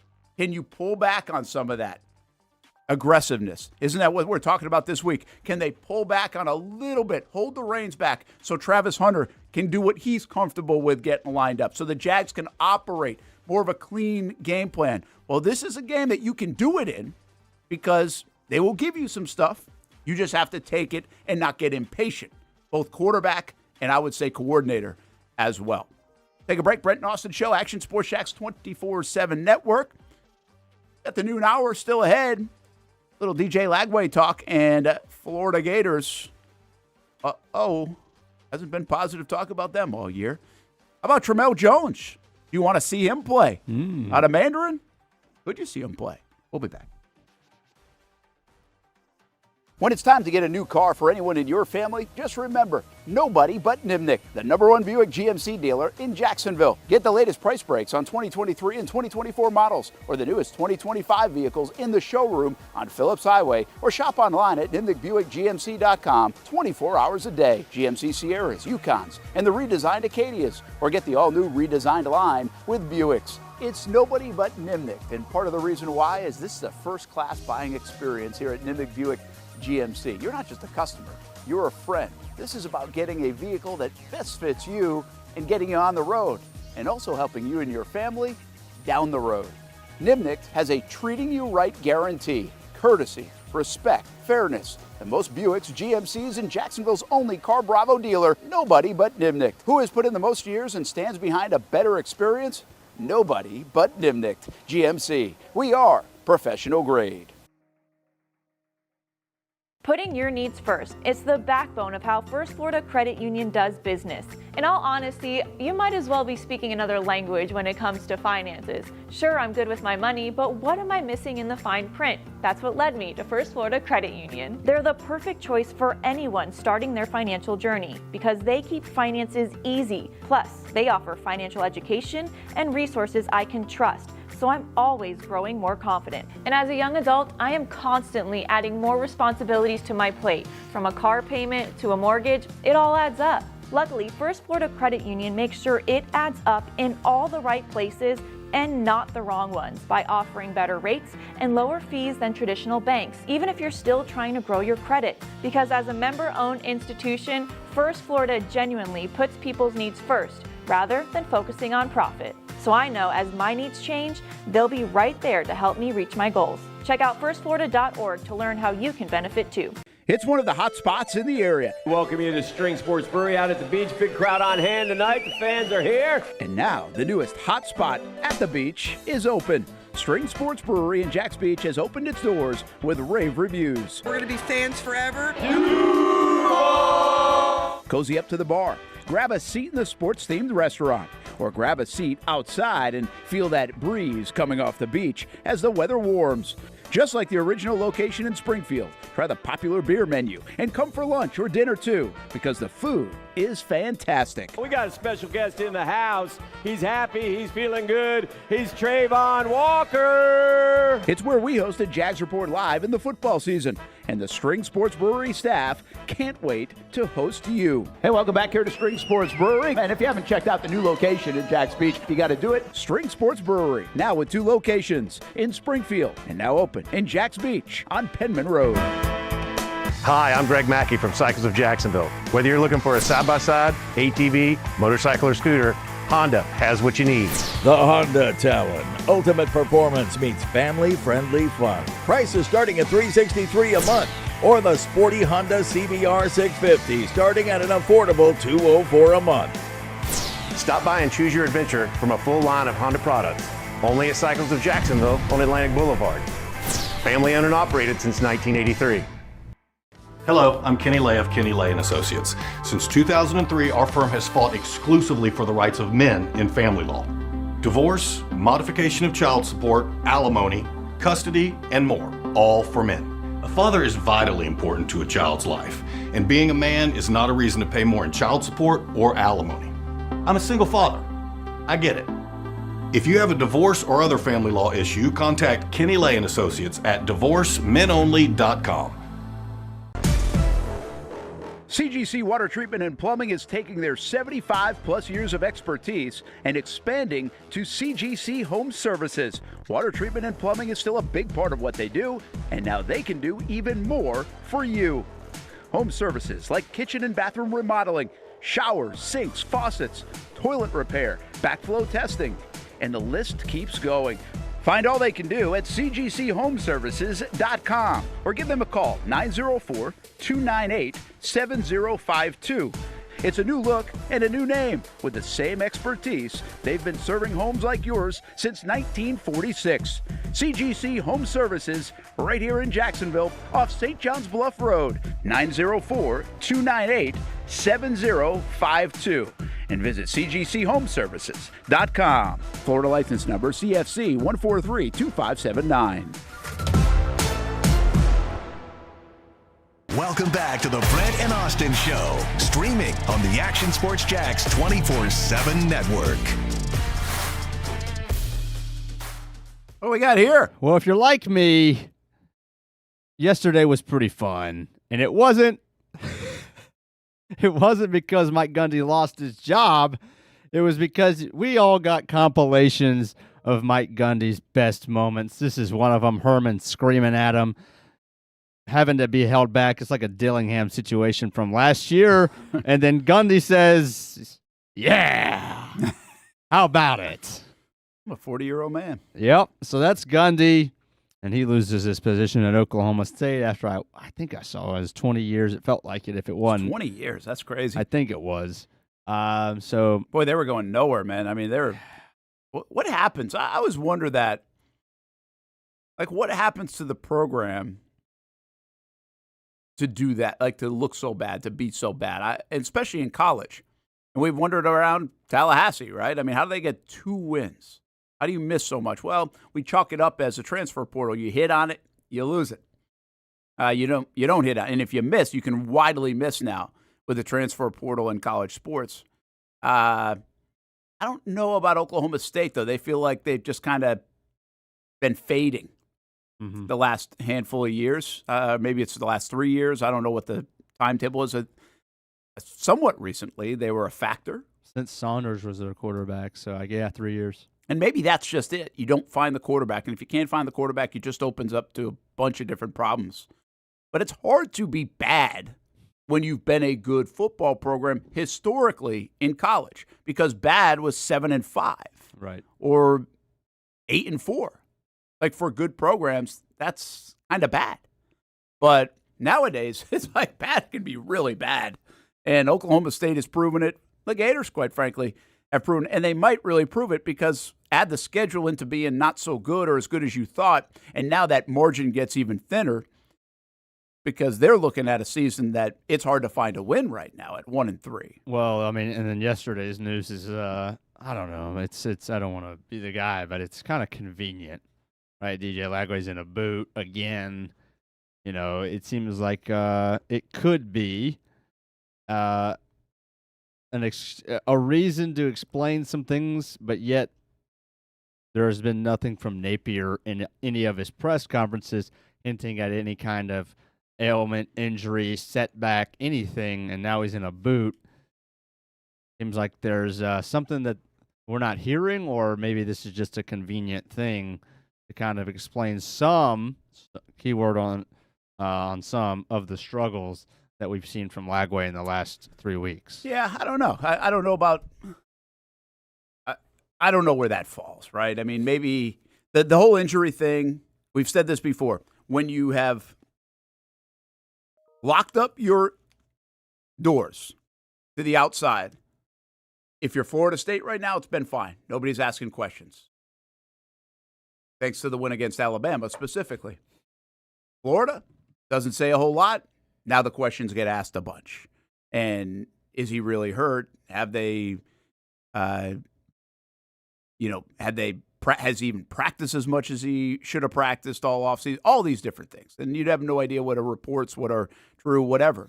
But you open the door to all this skepticism in that sense. And really, to me, it begs the question, regardless of walking boot or not, because they say he's going to play is the story, but he's in a walking boot. Is that just precautionary because he did have it before, whatever? I think is the Gator fans want to see Tramel Jones. Right. Casey, you don't think so? Casey jumped in, he shakes his head. It's like, do you want to see DJ Lagway play quarterback against Brent, Texas? Like, I think people are asking that of Texas. Do you want to see Arch Manning play? Well, you've got another guy there. Do you want to just see the other guy? That's what happens in the NFL too. You have an intro for Casey that you said you were going to do. Austen was out. Oh, yeah. Well, I don't have the whole sheet. I sure as hell ain't reading that. The new intro is Mr. 1-5 by Tuesday. Casey Kurtz, welcome to the show. What does that mean? That's your picks record. Oh. Yeah, not a good week. Yeah. Mr. 100K has turned to Mr. 1-5. That was a suggestion in the chat. Yeah, no, I respect it. Listen, You gotta call it how you see it, and yeah, we're pretty bad. Illinois, huh? Yeah, I hear you on that one too, though. We didn't do this too much. But your partner did say Indiana. Yeah, that was on me. Okay, so I was wrong. But yeah, I don't know what's going on there. Not good. I will agree with Austen, though. I know he's not here, and he said this on whatever day, Monday. My Hard Rock, though, my U.S. currency, pretty good. Up. Oh, so you didn't go Illinois on that one? No, sir. Because I did. No, sir. I got a little scared. I'm not gonna lie. About Sunday afternoon or Saturday afternoon, I was like, maybe I'm gonna sit this one out because I needed a couple more teams to score points, so like some stuff hadn't settled yet. And I do this weird thing where like if I'm not super confident, because I needed, what was I telling you, Hamby? I needed something in like the middle of the night, and I was like, was it USC? Yeah. So Michigan State? I needed USC for like a big parlay, right? Okay. And I was like, I don't know damn about USC or Michigan State, but like maybe they can't score. Yeah. And I can't lose more money because I texted you guys a different text earlier in the day that I was about to start selling pictures of some stuff. So we're not showing that text. Yeah, no, we're not. And we're definitely not showing the pictures, but you could buy them if you want. Anyway, so I was like, I don't know if I can risk more on Illinois. And then thank goodness I didn't. And then my buddy texted me who put a lot on Illinois. He's like, what's going on? I'm like, I don't know. Didn't hear that. So yeah, pretty bad. We'll try to turn it around this Friday. On the Tramel Jones point, I just don't want to watch the Gators play football, period. Yeah, so it doesn't matter who's playing quarterback. I'm wondering if they can just like quit. I will say though, like as bad as Lagway has been, I feel like if you're a Gator fan, you still have to try and believe that he's going to be good. Absolutely. So I feel like if you take him out and decide we're going to play somebody else, he will not play again for the university. Like he'll transfer that. And like, are you ready to make that decision right now? As he's been terrible, don't get me wrong. But you're telling me right now, if you want to play somebody else, you're willing to say we're done with DJ Lagway? I don't know if you can do that. Yeah, the whole reason for hope last year was their quarterback. Yeah, right? no, I get what you're their saying only thing. too. And if they don't have him, there's zero hope. There's total deflation. I think that's in there too. I just think, how do you tap into it? And if he isn't 100% healthy, that only adds to the mix of whatever else is going on right now. So it does give you a bit of an out. It's like, okay, well, hey, we're going to make sure he's healthy, and then let's have him for the back end of the year. We think the extra week will do him well. But in reality, if I'm Napier, I'm like, not only will the extra week do him well from a physical standpoint, it might be good just to take a break for a moment. He's getting a bye anyway. But take a break and get away from the noise. Let somebody else do it. And I guess we'll see what Tramel Jones does. Now you open up the opportunity to what if he plays well, and now you've got a situation. But you also open up the opportunity that he might not be ready to play well. And he actually is a little bit sacrificial for you here because now people are like, okay, we need DJ. You know, you almost build like this a little like, I want to see this guy play. And we're talking about against Texas, right? Well, again, I wouldn't care. That's if you the next were playing. game they play football. I know, though. That's but true. But it doesn't matter First right to now. 10, I mean, baby. it just right. I don't know if it matters who you're playing. Every game looks pretty daunting right now for the Florida Gators. Yeah, but you can't put that kid out there against Texas. Yeah, Listen, probably not. Texas has struggled on offense. Texas can play defense. Yeah, they can play defense. They showed that in the opener. And don't let that kid get out there and start throwing picks, and then you got two quarterbacks that can't play. I know, but I mean, then we're going to walk-ons. This isn't the get right game Oh, though for DJ Lagway either, based on what you just said. No, it's not. But like, I'm gonna look at DJ Lagway if he's healthy and say, like, you're the starting quarterback of the Florida Gators. Like, you got to go play this game. Like, we're not putting this kid that may actually be our option now out there for really the first real time and have him get slaughtered by Texas's defense. Like, we'd rather you get slaughtered. We think you can. I would say if I was Napier, we think you can take it and figure it out and win us a football game. But who do they play after Texas? Then Texas A&M. Texas A&M. Put them in there. It's better than Texas. I don't know. Maybe Listen, regardless, they're screwed. I mean, yeah, that's what I'm saying. There's not a landing spot here, right? But There's not Texas a soft is. landing. I know they're not playing offense, but I would not put them. Yeah. Did you guys see the annual opponents released? Yeah, I did. Florida's got South Carolina, Kentucky, and Georgia. Yeah. This next year? So this For is the next, like, 4 years. Right? 4 so years. every 4 years they'll reevaluate. But since they're going to 9 conference games, expanding from 8 to 9 starting next year, they say these are your 3 rivalries that you will play every year. You'll rotate everybody else. So South Florida Carolina gets Georgia, which is an obvious one. South Carolina and Kentucky, which I think is good for them.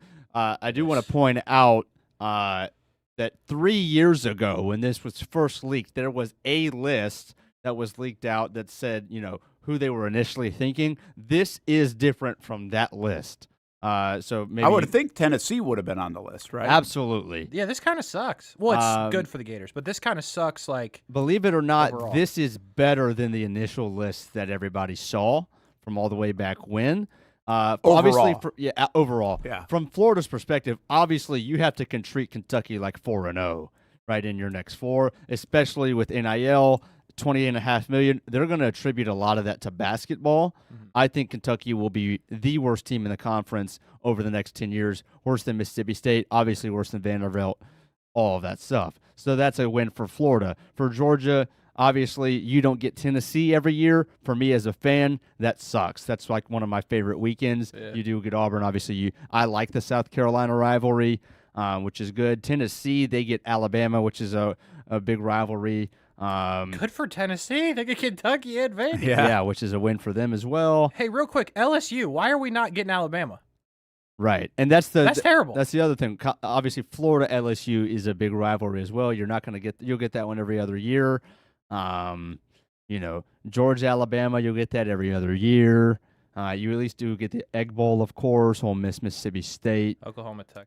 Yep, so that one's yeah, good. I mean, so this is not an easy thing to do. It's when not. You have so many teams. Somebody's not going to get something. Right. But I do. It's kind of interesting to me is that Florida, at the state of their program right now, which doesn't appear good, and they're going to get a new change for the next 4 years, they got a really good thing here. You got to deal with Georgia, but at least you get Kentucky and South Carolina. If you had to go Tennessee and Georgia and LSU, I'd be like, whoa. That'd be tough. Yeah. I mean, so they I know it probably didn't play out that way, Sure. but it actually fits for the current state you're in. And these are on 4-year cycles, and then they'll revisit. And they'll reevaluate. Yeah. So, I mean, it'll even out, especially now that you're playing an additional conference game, that you're going to be playing Texas every other year. You're going to be playing Alabama every other year. My suggestion was, hey, instead of 3 annual opponents, make it 4, because I really thought if you made it 4, you can really fit every one of your biggest rivals in, and then just play a rotation of the 5 others in addition to, obviously, your cupcakes and your out-of-conference. It'll definitely be interesting. So every SEC team released their SEC schedule for the next 4 years yesterday in addition to this afterwards. So you can go ahead and see. So, like, Alabama – comes to Georgia obviously this week, but it kind of restarts next year for the next 4. So you got to kind of get to see your 4-year plan. Hey, if we want to take a trip, Georgia plays at Texas in 2026. That'll be really interesting. Or Florida plays, at Oklahoma. I don't even remember this one. In 2027, we could make that trip for the first time or something. That's like cool. that. I didn't think about that part of it. Yeah, that actually is good. They can map it out, plan it out, and there are a lot of people that do that. I know. Well, Paul Dozier in tomorrow. They do that. They be something to ask. Stop in another. That's venue. why Paul's not here. Wednesday. Yeah, that's why. Yeah, today is Wednesday. Yes, it is. I was trying to get here after I thought Paul was going to leave so I could take his parking spot. Very good. That's good planning. I But like he wasn't that. here. I like that you're thinking that. But way. Austen's not here, so there's an open That's spot. true. And I didn't park in one, so now there's definitely one. Bro, whoever parked in the guest spot next to me is like half in my spot. And like I parked. That's usually Austen.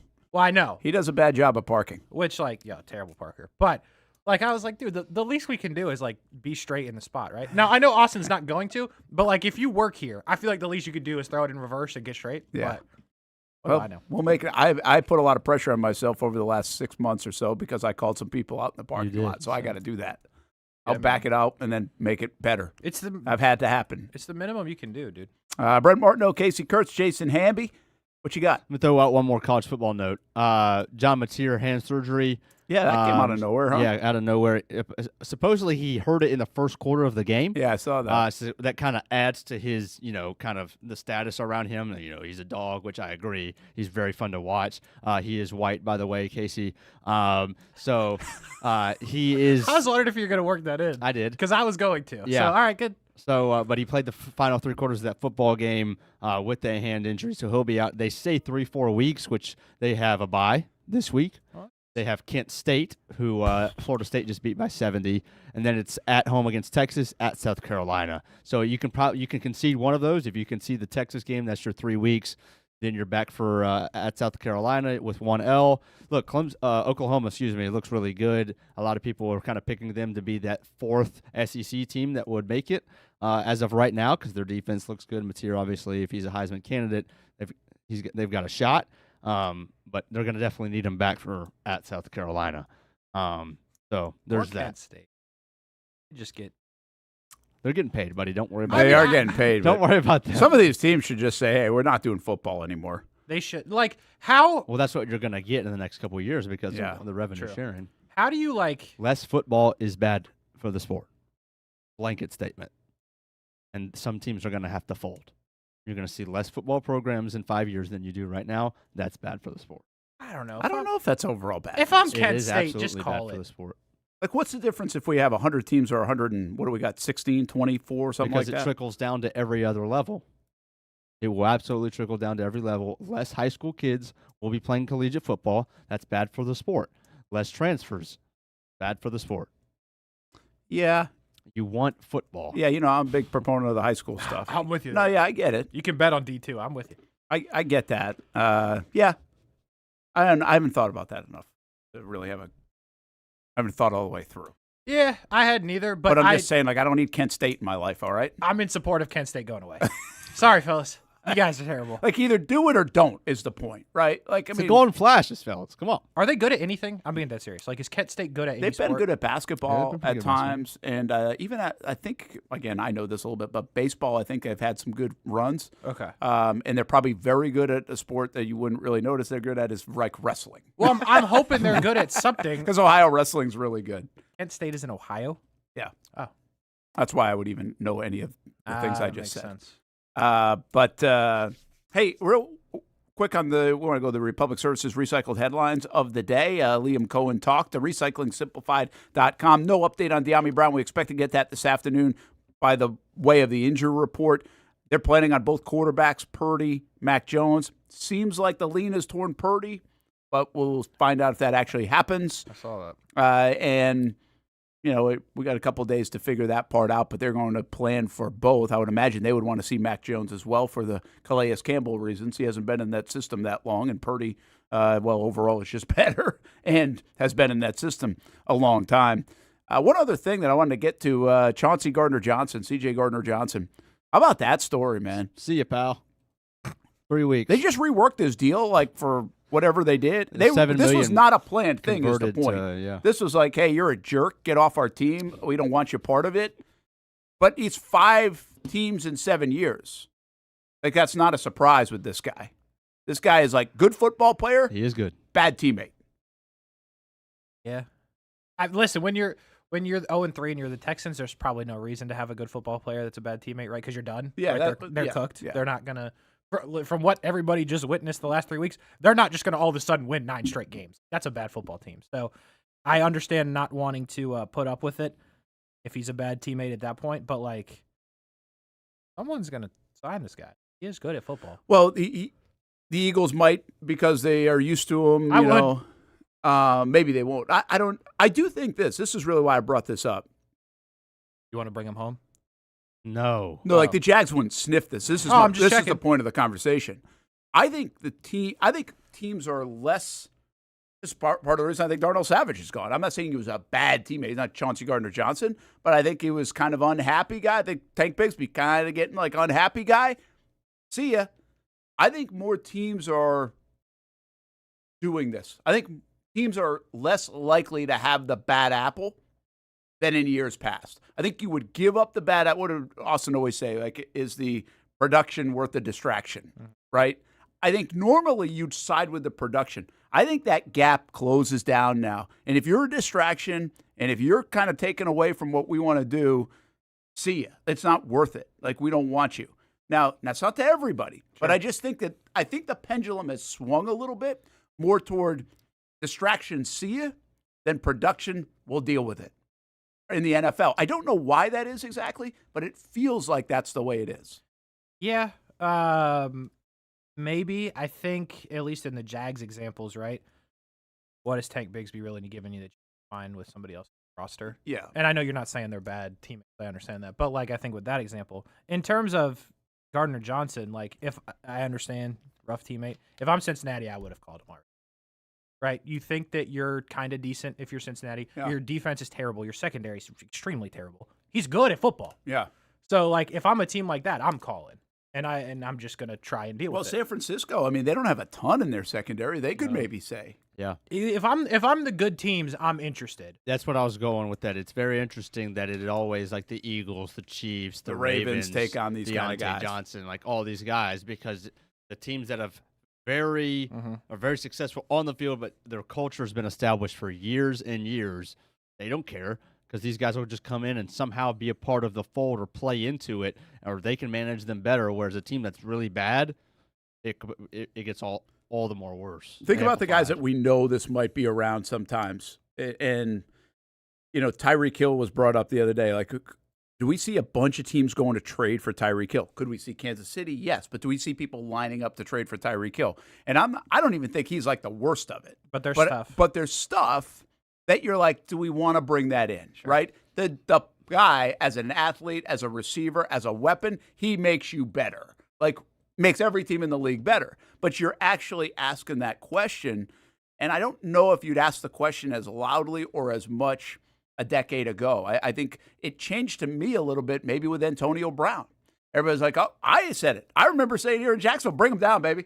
We'll deal with it. Yeah, for sure. Like, I'll take that guy. Well, that would have been a bad move. That would have been, because it was a bad move for everybody that brought Antonio Brown in. It was. No, just the Raiders. It was bad for the Bucs. You could not say it was bad for the Bucs. They won a Super Bowl. He was a huge so part it was of that. year one. What was it? 2 years with him? Yeah, he quit on the field. And the Patriots. But like up to that point, like the Bucs, they got the good year. Absolutely worth it. But they got one good year. And that probably had a lot to do with Brady. Yeah, Raiders didn't. Patriots didn't. Well, I mean, Raiders did. That shouldn't be a shock. Raiders Bucs don't year get 2 didn't. Worth it. But I get it. I get it. But that's what you're asking. And he, to me, he might be the guy that you said that and was like. I think that's your team, though. Yeah, right. I think if, like, the Raiders, they weren't ready for that. The Raiders have never had culture as long as I've been alive, and what it feels like. True. They weren't ready to bring that in. The Patriots one's kind of shocking, right, because they did have culture. True. And then Arians and Brady figured it out. So I think and there's not many of these, I think, coach, quarterback, or whatever teams left that can bring in almost anybody and it work. Like, if AB would have went to the Chiefs with Mahomes and Reed, it would have worked. I guarantee you would have. Absolutely. If Hill goes back there, it would have worked. It will work. But there's just the Ravens seem. I don't know if they get bad guys. They get older guys. I'm not saying they take on the bad guys. Ravens feel like they could handle it. Could the Bills handle it right now? I think they could. See, I actually Chargers is one for me now because they're good and they have good defense. Like, they don't like a Gardner-Johnson. But if somebody were to get hurt, I wonder if they would go that route because I feel like Harbaugh, who's been around, can handle that. I don't know about Herbert, but I think they could. Yeah, that feels like they could. I'll tell you this, though. I thought this even last couple of years. The Jags have a really good locker room. When you have a really good locker room and you don't really have a lot of that stuff going on, you feel like you can take on one or two of these kind of guys. But they really haven't done it, and I don't think they're very interested in it. No. I think this might be more Gladstone. Especially year one. Well, because Gladstone, too, is if he's going to preach and preach and preach, be who you are, right? All we're asking you to do is be who you are. I don't know if you want those guys to be who they are sometimes. Like, that could be a little bit much. Yeah, really, you want those guys to come in and kind of not be who they are. Be somebody else. Yeah, be somebody else for about 3 months. Because you want guys that you don't have to monitor. Yeah. Well, to that point, though, with Gladstone, he was in the Rams when they brought in Odell, right? Now, Odell, I don't think is bad teammate guy, but there's definitely stuff around it. Yeah, and they brought him in. He performed. They Jalen. won a Super Bowl. Yeah. So Gladstone's. That's true. They did bring in Jalen. Now, granted, he wasn't. Again, these aren't bad teammate guys. I want to be careful. Like, these aren't like, this is a difference between Antonio Brown and all these guys. There's probably a difference between Tyreek and to be honest with you, there's a big difference between Chauncey Gardner-Johnson. Like, he's known to be like bad guy on a team. But he makes plays. But he's a good football player. So that's really the conversation: is what can you bring in? And I think it changes. Where did he go first? Who was his first team after college? Gardner-Johnson. Was it Detroit?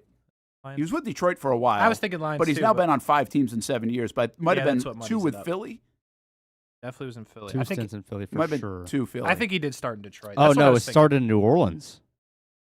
3 years New Orleans. I don't remember that. Oh, okay. 2022 Eagles, then Lions, back to Eagles, then Texans. Was he known this way with the Florida? No. Like he wasn't. Yes. Like, yes. He was? Yes. He was just kind of weird at Florida. No, from a Georgia perspective, I knew who he was because I was like, that guy's a jerk.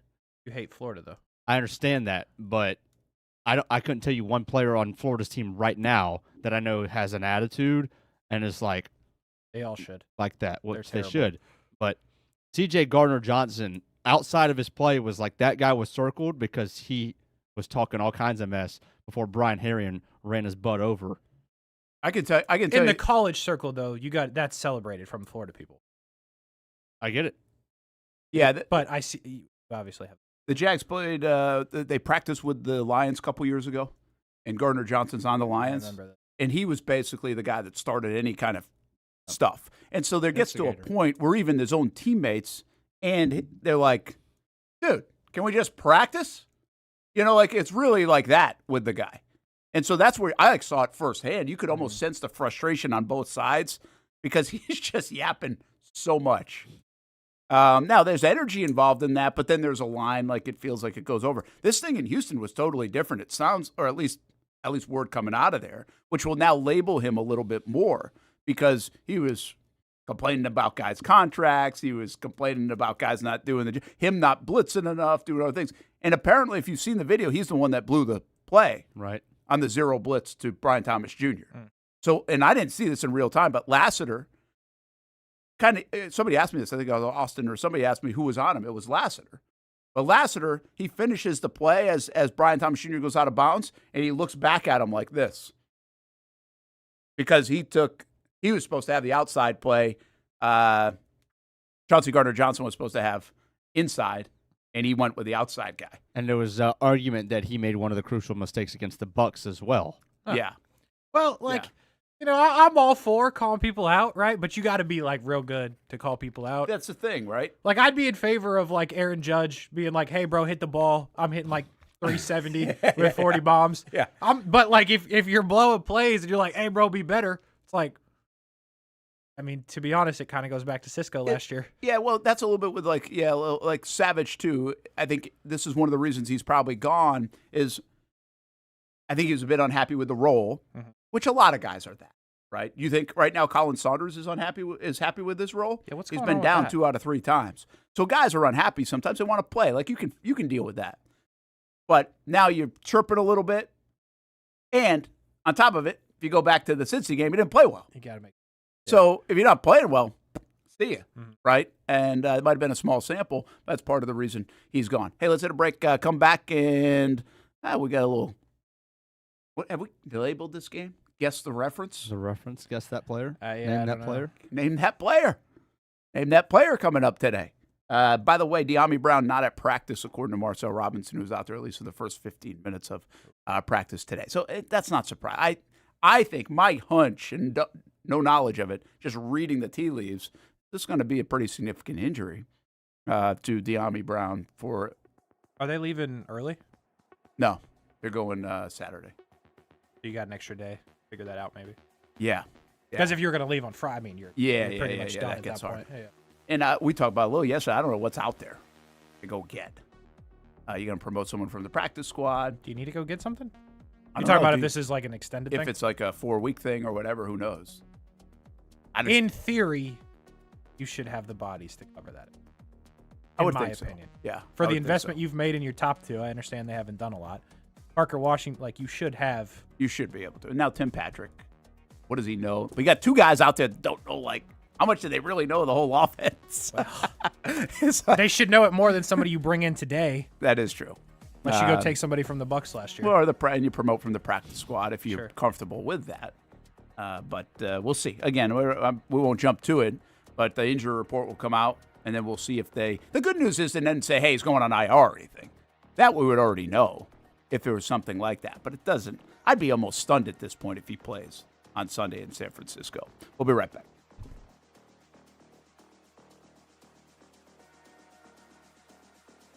Most of us know how to throw.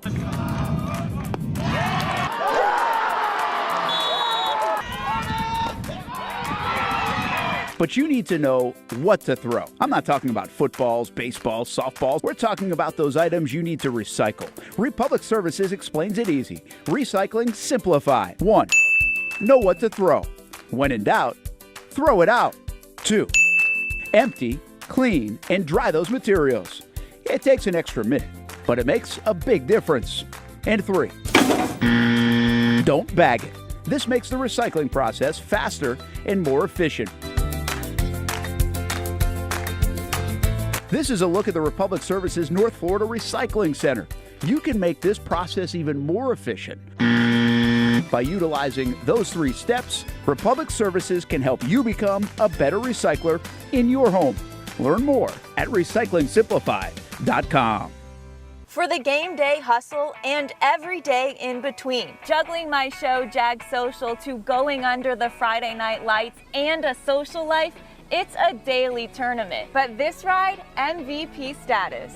The all-new 2024 Lincoln Nautilus isn't just my car, it's my personal locker room, office on the go, and VIP lounge on wheels. Let's talk tech. My profile remembers everything from customizing my dash display to setting the ambient lighting and my signature scent. And wireless charging, essential for live tweeting scores. Whether I'm packing for a beach day with friends or heading to the gym, there's space for every passion. After dominating all day, this becomes my recovery zone. The massage feature is like having a personal PT on call. Life's a non-stop game, but with this ride, I'm always on my A game. The 2024 Lincoln Nautilus. Drive your passion. If you don't see a pit, it ain't legit. When you hear that, you think Bono's Pit Barbecue, a staple in Northeast Florida now for 75 years. A place that feels like home with friendly service, a meeting place for friends, family, or business occasions. On the menu, the corn nuggets are a favorite in our house, but there's something for everyone. Sandwiches, platters, salads, sides, desserts, and family feasts. You see Bono's all over the place in Northeast Florida. You know, there are almost 20 locations in the Jacksonville area now, so stop on by, sit down, and dine in with Bono's. You can also take it to go. There are drive-thrus in many of the locations, and they have delivery options too. Just download the Bono's app to make things easy. I signed up for the loyalty program, and you can too, to get special offers. If Jacksonville is home, few things feel more Jacksonville than Bono's Pit Barbecue. Celebrate 75 years and many more to come. Bono's Pit Barbecue. If you don't see a pit, it ain't legit. People helping people. It's at the core of what Alive Credit Union is all about, and it's been that way for over 70 years. From the start in 1954 to today, the mission remains to inspire financial wellness and give you a financially fit lifestyle. Alive Credit Union and its employees are committed to not only serving their valued members, but also our community here in Northeast Florida. I had a chance to see that commitment firsthand as Alive partnered with our Action Sports Jacks 24/7 team to bring you Armada men's and women's soccer broadcasts. Inside the 18, it is a shot, and it's a goal! Chloe Chivers! And that connection to the community continues with Alive Credit Union's support of the Police Athletic League of Jacksonville. Alive Credit Union's commitment to our community also involves serving the financial needs of all first responders through the recent merger partnership with City and Police Federal Credit Union. Join the community and become a member of Alive Credit Union today. Find out the many ways you can be inspired in financial wellness at alivecu.coop.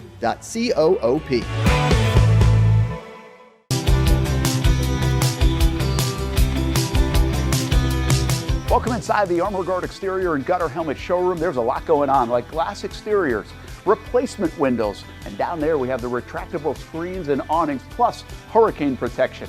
Let's talk more about those gutters, and to do that, we bring in Kevin. He's the owner, he's the expert. Why gutter helmet?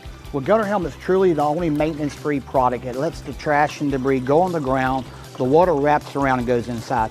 Unlike filters, they sit on top of the gutters, and the trash and debris build up on top of filters, which requires maintenance. With gutter helmet, we're going to keep you off the ladder, the most dangerous thing in your garage. With gutter helmet, you'll never clean your gutters again. So get off the ladder and put on the helmet. Gutter helmet. Get a free estimate at gutterhelmetofnorthflorida.com. You can also call 904-762-7779 or visit the showroom on St. John's Bluff Road in Jacksonville.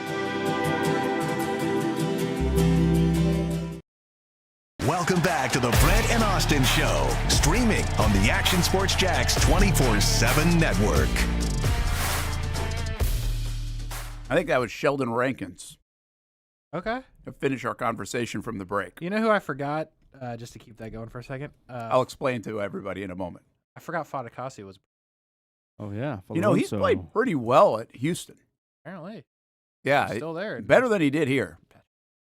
He had like a couple of good games here, but never really. But he played hurt a little bit, I think it was. We expected more out of him. Brent Martineau, Casey Kurtz, Jason Hamby, Brent and Austen Show, Action Sports Jax 24/7 Network. We were just talking about this. We're talking about the 4th and 2 play that the Jags go for it late in the game to give the ball on the 47-yard line to Houston. And the reason I said Sheldon Rankins, I'm pretty sure it was him. He deflected that pass. Now, I don't know if that would have been completed because I don't know if anybody knows how to catch anymore. But he made a hell of a play, though. If you go back and watch that, it's like he puts his paw way out here. It wasn't just like one of these. It's like, boom, he somehow got it. And that was turned the ball over to Houston. And reason we were talking about that is Cohen, I think, gets away with one there, the way the game ends up turning out. Mm-hmm. There's, to me, no reason in that situation. I get it, go zone, all this stuff. You kind of knew he was going for it because that's feels like the way he's going to be. Mm-hmm. But let me just add up the stuff going on there. Your offense ain't doing anything. Okay? Your defense is doing a lot. You just lost all the momentum of the game because of the quick touchdown in like, boom, 2 blinks of an eye, It's a tie game. You do have a very good punter. You have got to think about the negative side of that there. And you're basically giving them 1 first down for points. That's it. And by the way, it would have been a huge topic if Tyson Campbell doesn't make the play. Because they probably lose the game, give the game away, and ask an offense to get 2 first downs, essentially, to go win the game instead of go drive 90 yards.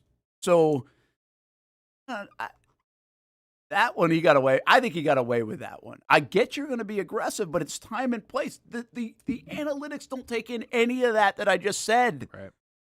It's the same thing we said on the 4th and 5. Should they have made the play on the 4th and 5? Yes. But I can sit here and argue that I don't think the analytics have all the data. Like your guy kicking a 65, 70-yard field goal and has the ability to do it doesn't register into that computer. Right. So we got to watch some of this. And that one, I remember doing that listen, we've done this because Doug was very aggressive. And so I don't mind that. I like the aggressive nature. You got some kahunas to go say it's on me. People view that as trust in the offense. I get it. But because there are some instances where it's just like, yeah, this doesn't make a lot of sense. You're about to lose a football game if you don't get this. And guess what? They didn't get it. I mean, they kind of got if you go to the whole thing, they kind of got away with the whole game. So, like. They did. You know what I mean? Yeah. I mean, Cohen kind of got away with the whole 4-quarter, I don't want to say debacle, because you played well on defense, but debacle. Yeah. So. Well, you're right to that. I mean. And their again, I don't think that's on a routine. The punch out was just kind of a lucky play by Tyson. It's a good play, but it's also like you're fortunate. You can try to punch that ball out and someone doesn't lose that, and it doesn't bounce right to Devin Lloyd either. I mean, you really made like 4 plays, won the game. Yeah.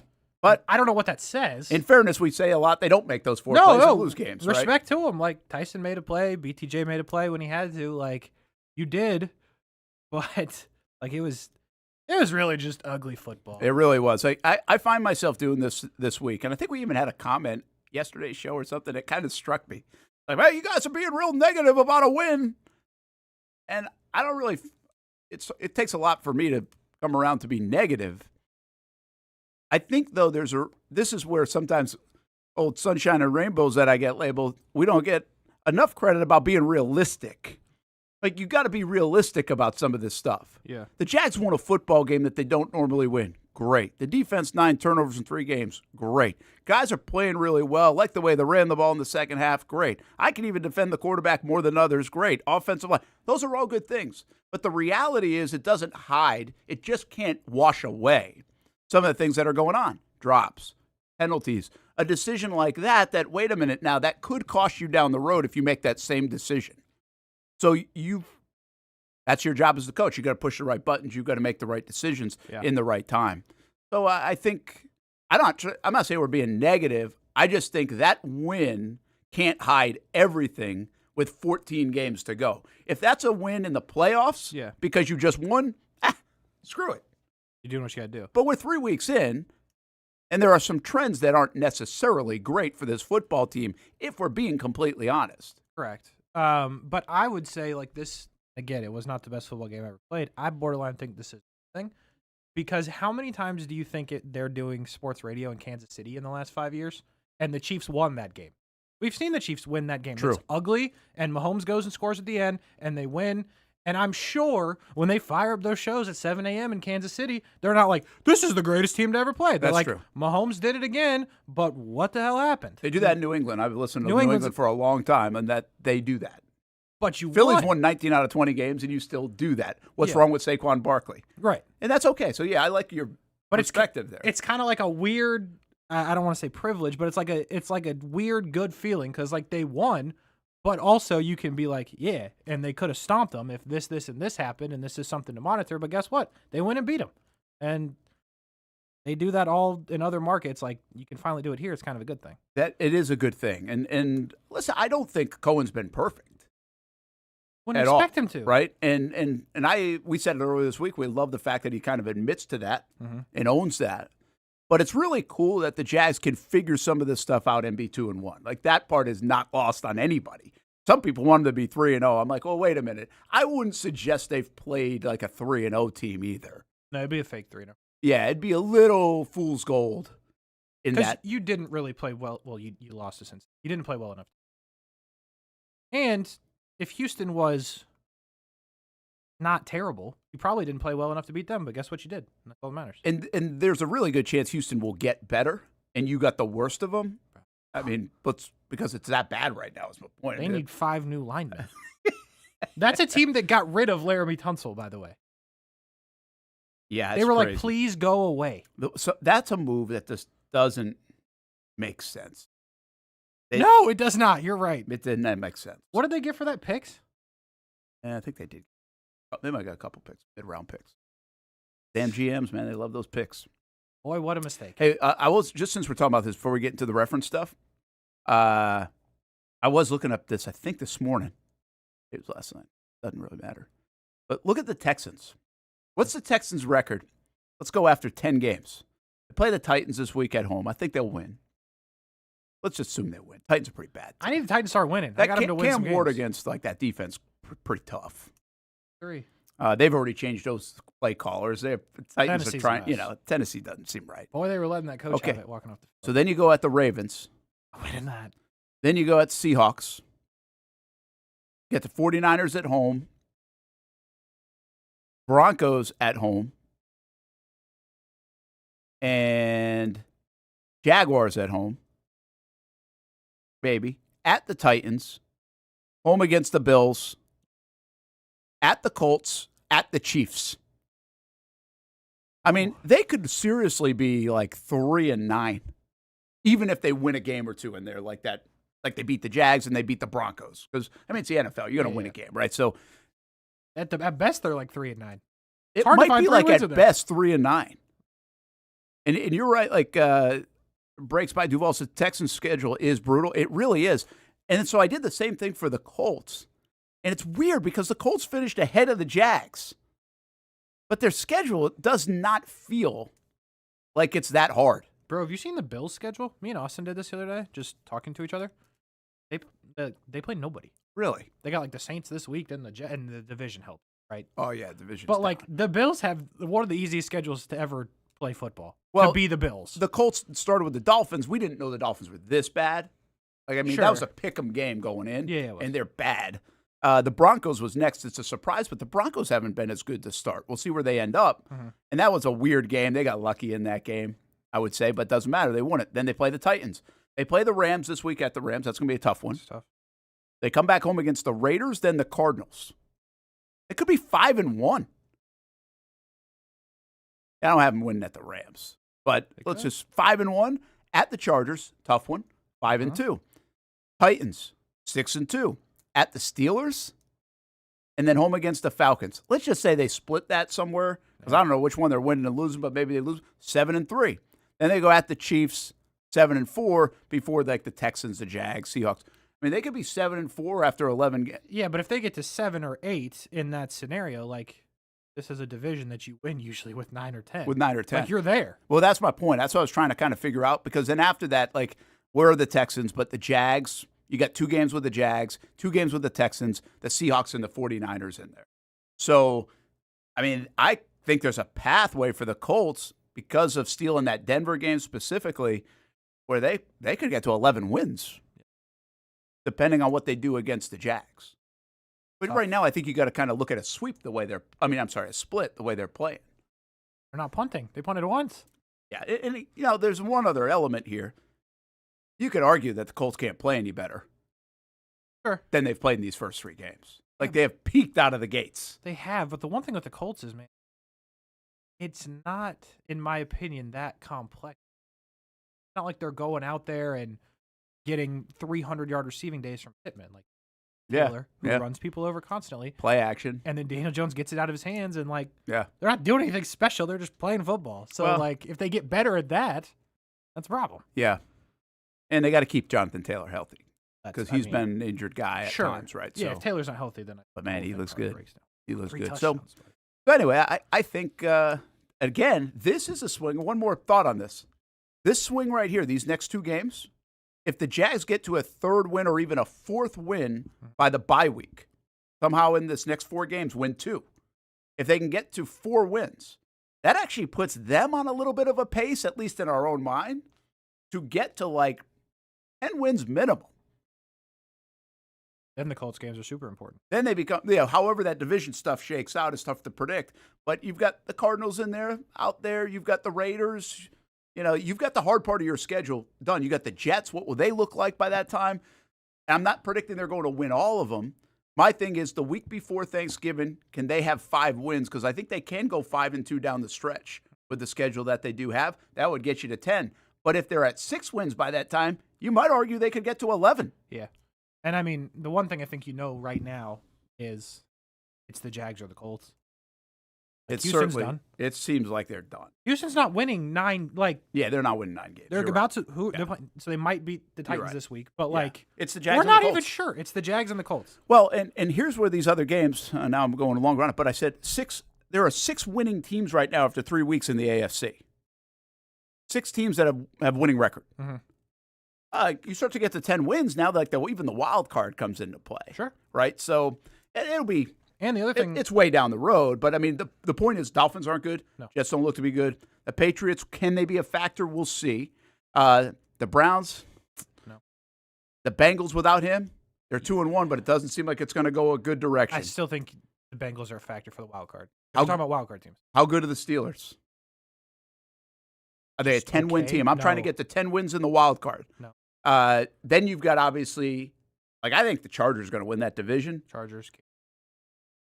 You got 3 teams, but is Denver 3 teams in the mix? I'm saying. I'm not saying they're all locked. So you got 3 in the mix there, 3 in the mix in the north, 2 teams in the south, and right now it looks like we'll give you 2 in the. So it's 10 teams basically. Right now, you think 10 teams, 7 make it. Sure. You got to edge 3 teams right now, and one of them's Joe Burrowless, and one, and in a weird way, and one of them's the Patriots. One of them's Patriots, and in a weird way, you're sitting in a better spot than Kansas because of your. Absolutely. Kansas City's got to play all the dogs. If Kansas City, you're right, and Baltimore, and Kansas City, if they lose, they're 1-3, and then if you go beat them, Here I am. Woo! They're not dead, but you. But now you hold the tiebreaker. You're starting to carve the. Right. Pretty interesting. And if for some reason Daniel Jones gets hurt, the Colts are not going to win games. They're not built to withstand something like that. Yeah. They're winning a lot because Daniel Jones is not all because of him, but that style, he gets it out, play action, he can move all that. Richardson's not doing that for you. Yeah. Hey, again, I've been saying it for a long time. That's, to me, what the Houston win did for you. Mm-hmm. Like this conversation, which is probably pie in the sky, but the way things have materialized early on, where I think these next 4 pie weeks in the now sky become presented by paramount. Donato's Pizza. I think this is what's this is where you go with it. And it looks like you have a defense that's pretty good, by the way, that will keep you in football games. Like we feel that. Not going to be shut down like good, but we think they're going to keep them in games, much like a Kansas City defense does for them. Yep. And let your offense try to figure it out and get better. Could be an ugly Monday Night Football. Yeah, probably uglier than people would think. Hope for. Yeah. Be under. I don't know what it is. All right, hey, let's name go. that player. Let's name that player. Sorry, that was fun. Listen, talk about the Jags trying to get to 10 or 11 wins is always fun. Hey, I'm for it. All right, first one. I've been trying not to look at this one, but I've had it loaded. Appreciate you, my dog. I know it's difficult. So this is Hamby and I. Yes. I know who the players are. All right. I didn't know if he picked them. No. Oh, that would have. All right. So what do we have? 4 baseball, 4 football? Yeah, I didn't do any basketball because I. Man. All right, let's rifle through. I missed basketball. My bad. Because I've been yapping a lot. Oh yeah, so I did some college football as well. College football. This one's We had a good. 2, 4, Florida State's 6-year guy. quarterback in 2023 Jordan was Jordan Travis. Travis. There you go. Nicely. Thanks for making us an easy one. Yeah, started off easy. So there's going to be 2 NFL ones and 2 college ones. Now the college one doesn't like Jordan Travis wasn't an NFL player. That doesn't mean that the other one is strictly a college. Like keep. Okay. The next All right. college one. Number 2. Oof. Career interceptions and one with the Jags. 2010. When did you get here? 2008. This would have been Austen's first year. He had 4 sacks this season.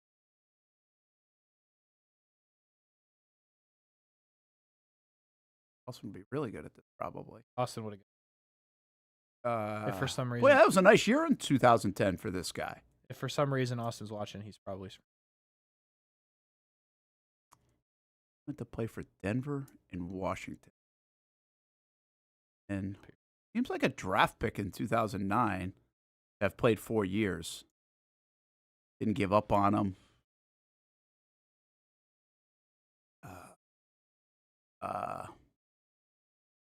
Derek Harvey?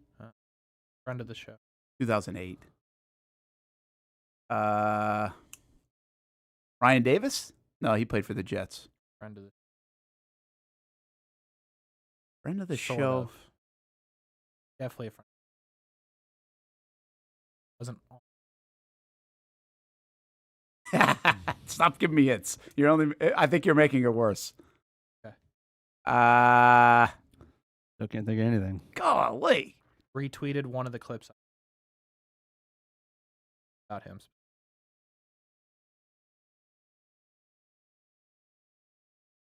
And I'm blanking on this. Heavy, you don't remember? No. You doing the clips? All right.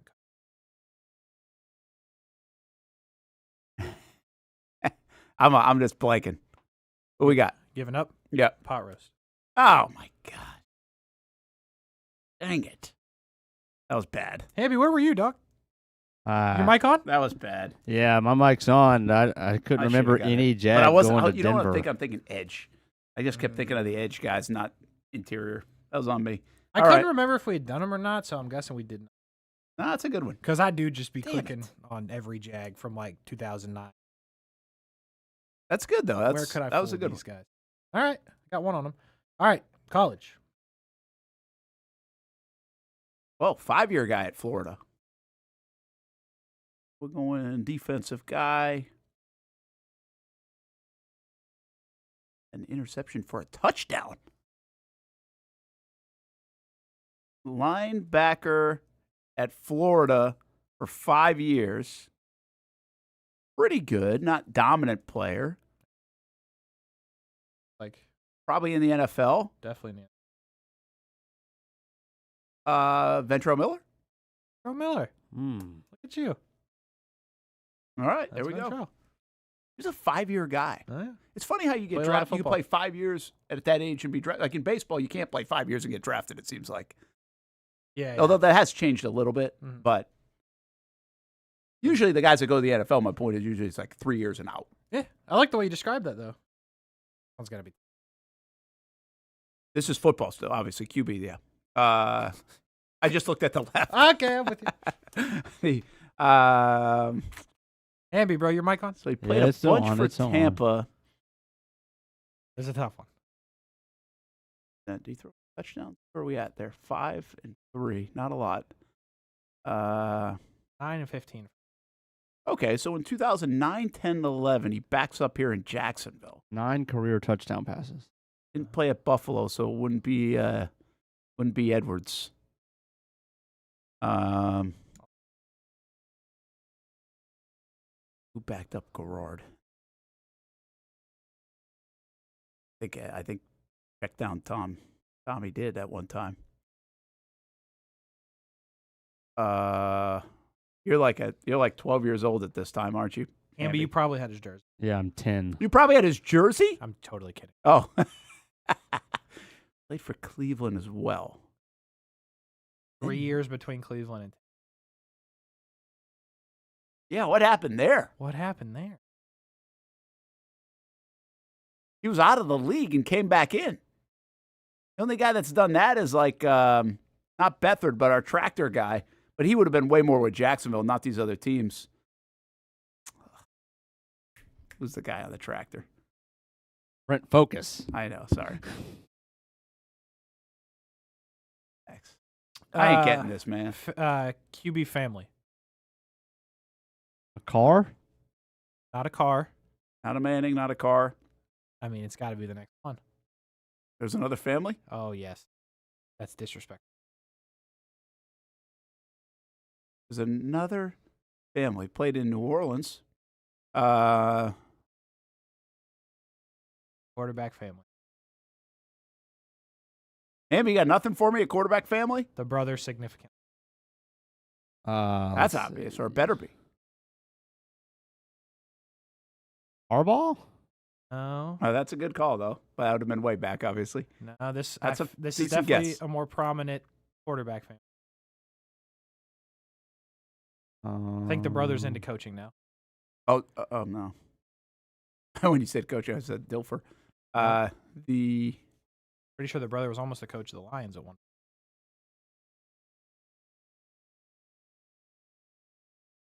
You got a better shot at getting the brother than this one.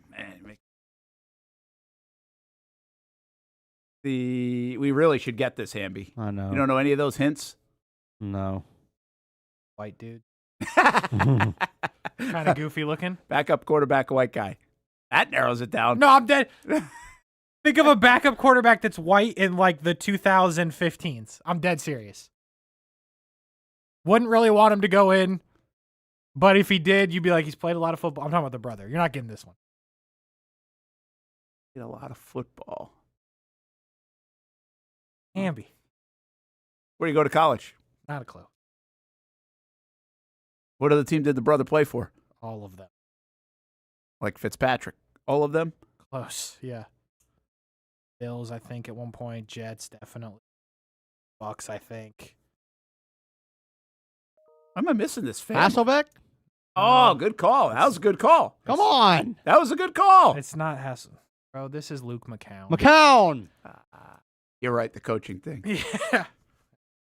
Damn it. McCown, man, he threw. See those? See that 2011? Now he's got Luke McCown fact. Yeah, he threw 4 picks against the Jets, and what's his name's like? Del Rio's like, we're playing Gabbert. That's what happened. Actually, if you had told me that, I would have got that one. But that's what happened with McCown. All right, we got 4 baseball ones. Hopefully, Rifle throw. Sorry. I'll start just. I need Austen. I'll start. You're not helping much, yeah, Hamby. Hamby, bro, you're all pro on the sitting there team. All pro is sitting there. I'll make my money here. Hopefully. Here we go. All right, we got Red Sox in the glory days. That's Euclid. Yes, it is. Next. Good for you. How'd How you get did that you so do fast? that? And I promised that I hadn't previewed that one. I believe you. That was all Red Sox, and then you went straight to the White Sox and Yankees. There you go. I didn't even process. If you give me baseball players and starting in like the 06, 07 when I was starting to collect baseball cards, that's good. That's a good wheelhouse for you. That's cool. I had no idea bro won Gold Gloves. And Euclid, man, he was awesome. Here you go, Hamby. Gives him a little edge. This is Upton. Specific. This is Jason. This is no. Jason is not an Upton. This is BJ. This is BJ. Justin, you would have seen Diamondback. This is indeed Melvin or BJ. Don't call him Melvin. Wait, I want to be Melvin. Don't call me BJ Upton. Facts. So Justin played for the Diamondbacks? Yeah, that's where he was the better, really, really good. The better Upton. Shout out to Tampa Bay Devil Ray legend. Yeah, man. It was pretty good for him. Well, I don't know what it means when you're pretty good on a team that loses 100 games. All right. Barco. Yeah, I like this. That was good. Look at his 162 game average. WAR of 4.1. This guy's unstoppable. Gave up 2 hits and did not give up a run. Gave up 2 hits and actually got hit pretty hard on the other outs, to be honest. I saw the line drive. But hey, good for him. That's awesome. All right, so this is Drew. Holy cow, man. Wow. Well, wait. Be more specific. JD Drew. How'd you get that so fast? JD Drew went to the Dodgers? Yeah. I remember the St. Louis. I remember that baseball card. His 06 Fleer card is in a Dodgers uniform. Yep. Dude, you guys can't get this that fast. Like, I can't even compute St. Louis. I don't think I'm a dumb guy. I couldn't even compute the years yet. Would you have got JD Drew? I don't think so. Florida State. I would have started thinking about. Wasn't there another Cardinal that came over to the Red Sox? That helped him out. I thought it wasn't like Freeze or something. No, who had wasn't he MVP? Freeze did not go. Who was the MVP of the goofy MVP of the? Oh, Pierce. Pierce. Did he play Cardinals? Yes. That's what I would have guessed probably if I could figure out his name. Yeah. That would have been the one. JD Drew, man. JD Drew. That's.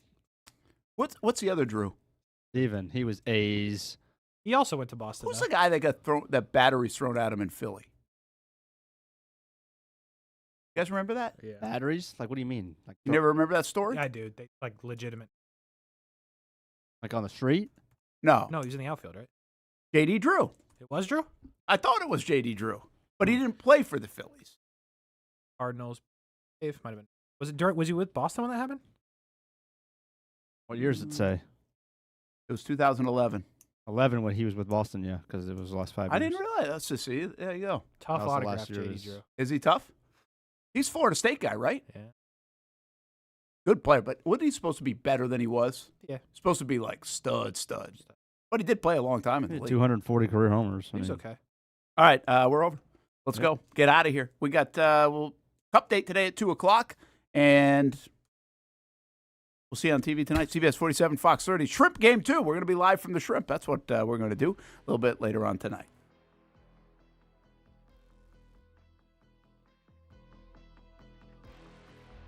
Choose your own adventure. It's not just a saying, but a way of life here at Cycles of Jacksonville. And whether it's 2 wheels or 4 wheels, at Cycles of Jacksonville, a great adventure awaits. With brands like Honda, Vespa, Segway, and Triumph, Cycles of Jacksonville has you covered with their inventory featuring a 60,000 square foot building. If 4 wheels is more your thing, check out the largest selection of Honda Talons in the entire county. No matter what you're looking for, Cycles of Jacksonville is going to have the selection you need, all with great financing and rebates. Plus, if you're active duty military, Cycles of Jacksonville will offer you 0% financing along with great discounts for military and first responders. And when you want to get off the road and set sail, Cycles of Jacksonville has you covered with everything you need to get on the water. So if you're ready for a great adventure, let Cycles of Jacksonville be your guide. Located off Atlantic Boulevard, or check out their website at cyclesofjacksonville.com. How do we make Mason's famous lobster rolls? It's simple. We get up before dawn, head into the open waters of Maine, haul in our traps by hand, and send only the best straight to our restaurants, where we add warm butter or chilled mayo with a squeeze of lemon, and pile it on a toasted split-top roll, just like it's been done for nearly a century. That's the recipe for Mason's famous lobster rolls. Thanks for meeting me here. Okay. You're my only lawyer friend, and I need your professional opinion. Okay. You see that brand new Hyundai Tucson out there? Yeah. That's all I paid for it. Do you know what you want? Yeah. I think I do. Enjoy your new car. Thanks. Bye-bye. Deal so right, it almost feels wrong. The Hyundai Getaway Sales Event. Lease a Hyundai Tucson for $259 a month, or get 2.99% APR, or get $1,750 bonus cash. Hurry in. Year 2 is in the books for the Jacksonville Armada women's under-23 squad, taking another step forward in the Women's Premier Soccer League. Under the guidance of head coach David Goff, the girls in blue went undefeated at home for a second straight season, including a dramatic draw in the opener. And they've left it to the death. Unbelievable stuff. And a late winner to end the season at home. Headed on. Here's a chance. Gianna Ramirez brings it down, still alive, takes a shot, and into the back of the net. After fielding a younger roster in 2025 with talent from all across Northeast Florida, the future is bright for the Armada women's team.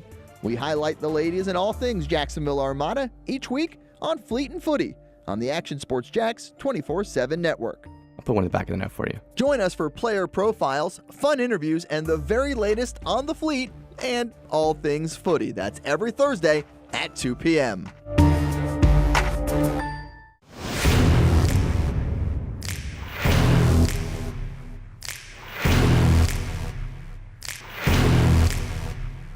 Grab some friends and go to a restaurant or head out for a drink and some conversation. Watch your favorite team play on the big screen. Or how about play some games? You can do all of that in one night at Best Bet. Each location has a different vibe, its own personality, like here at the original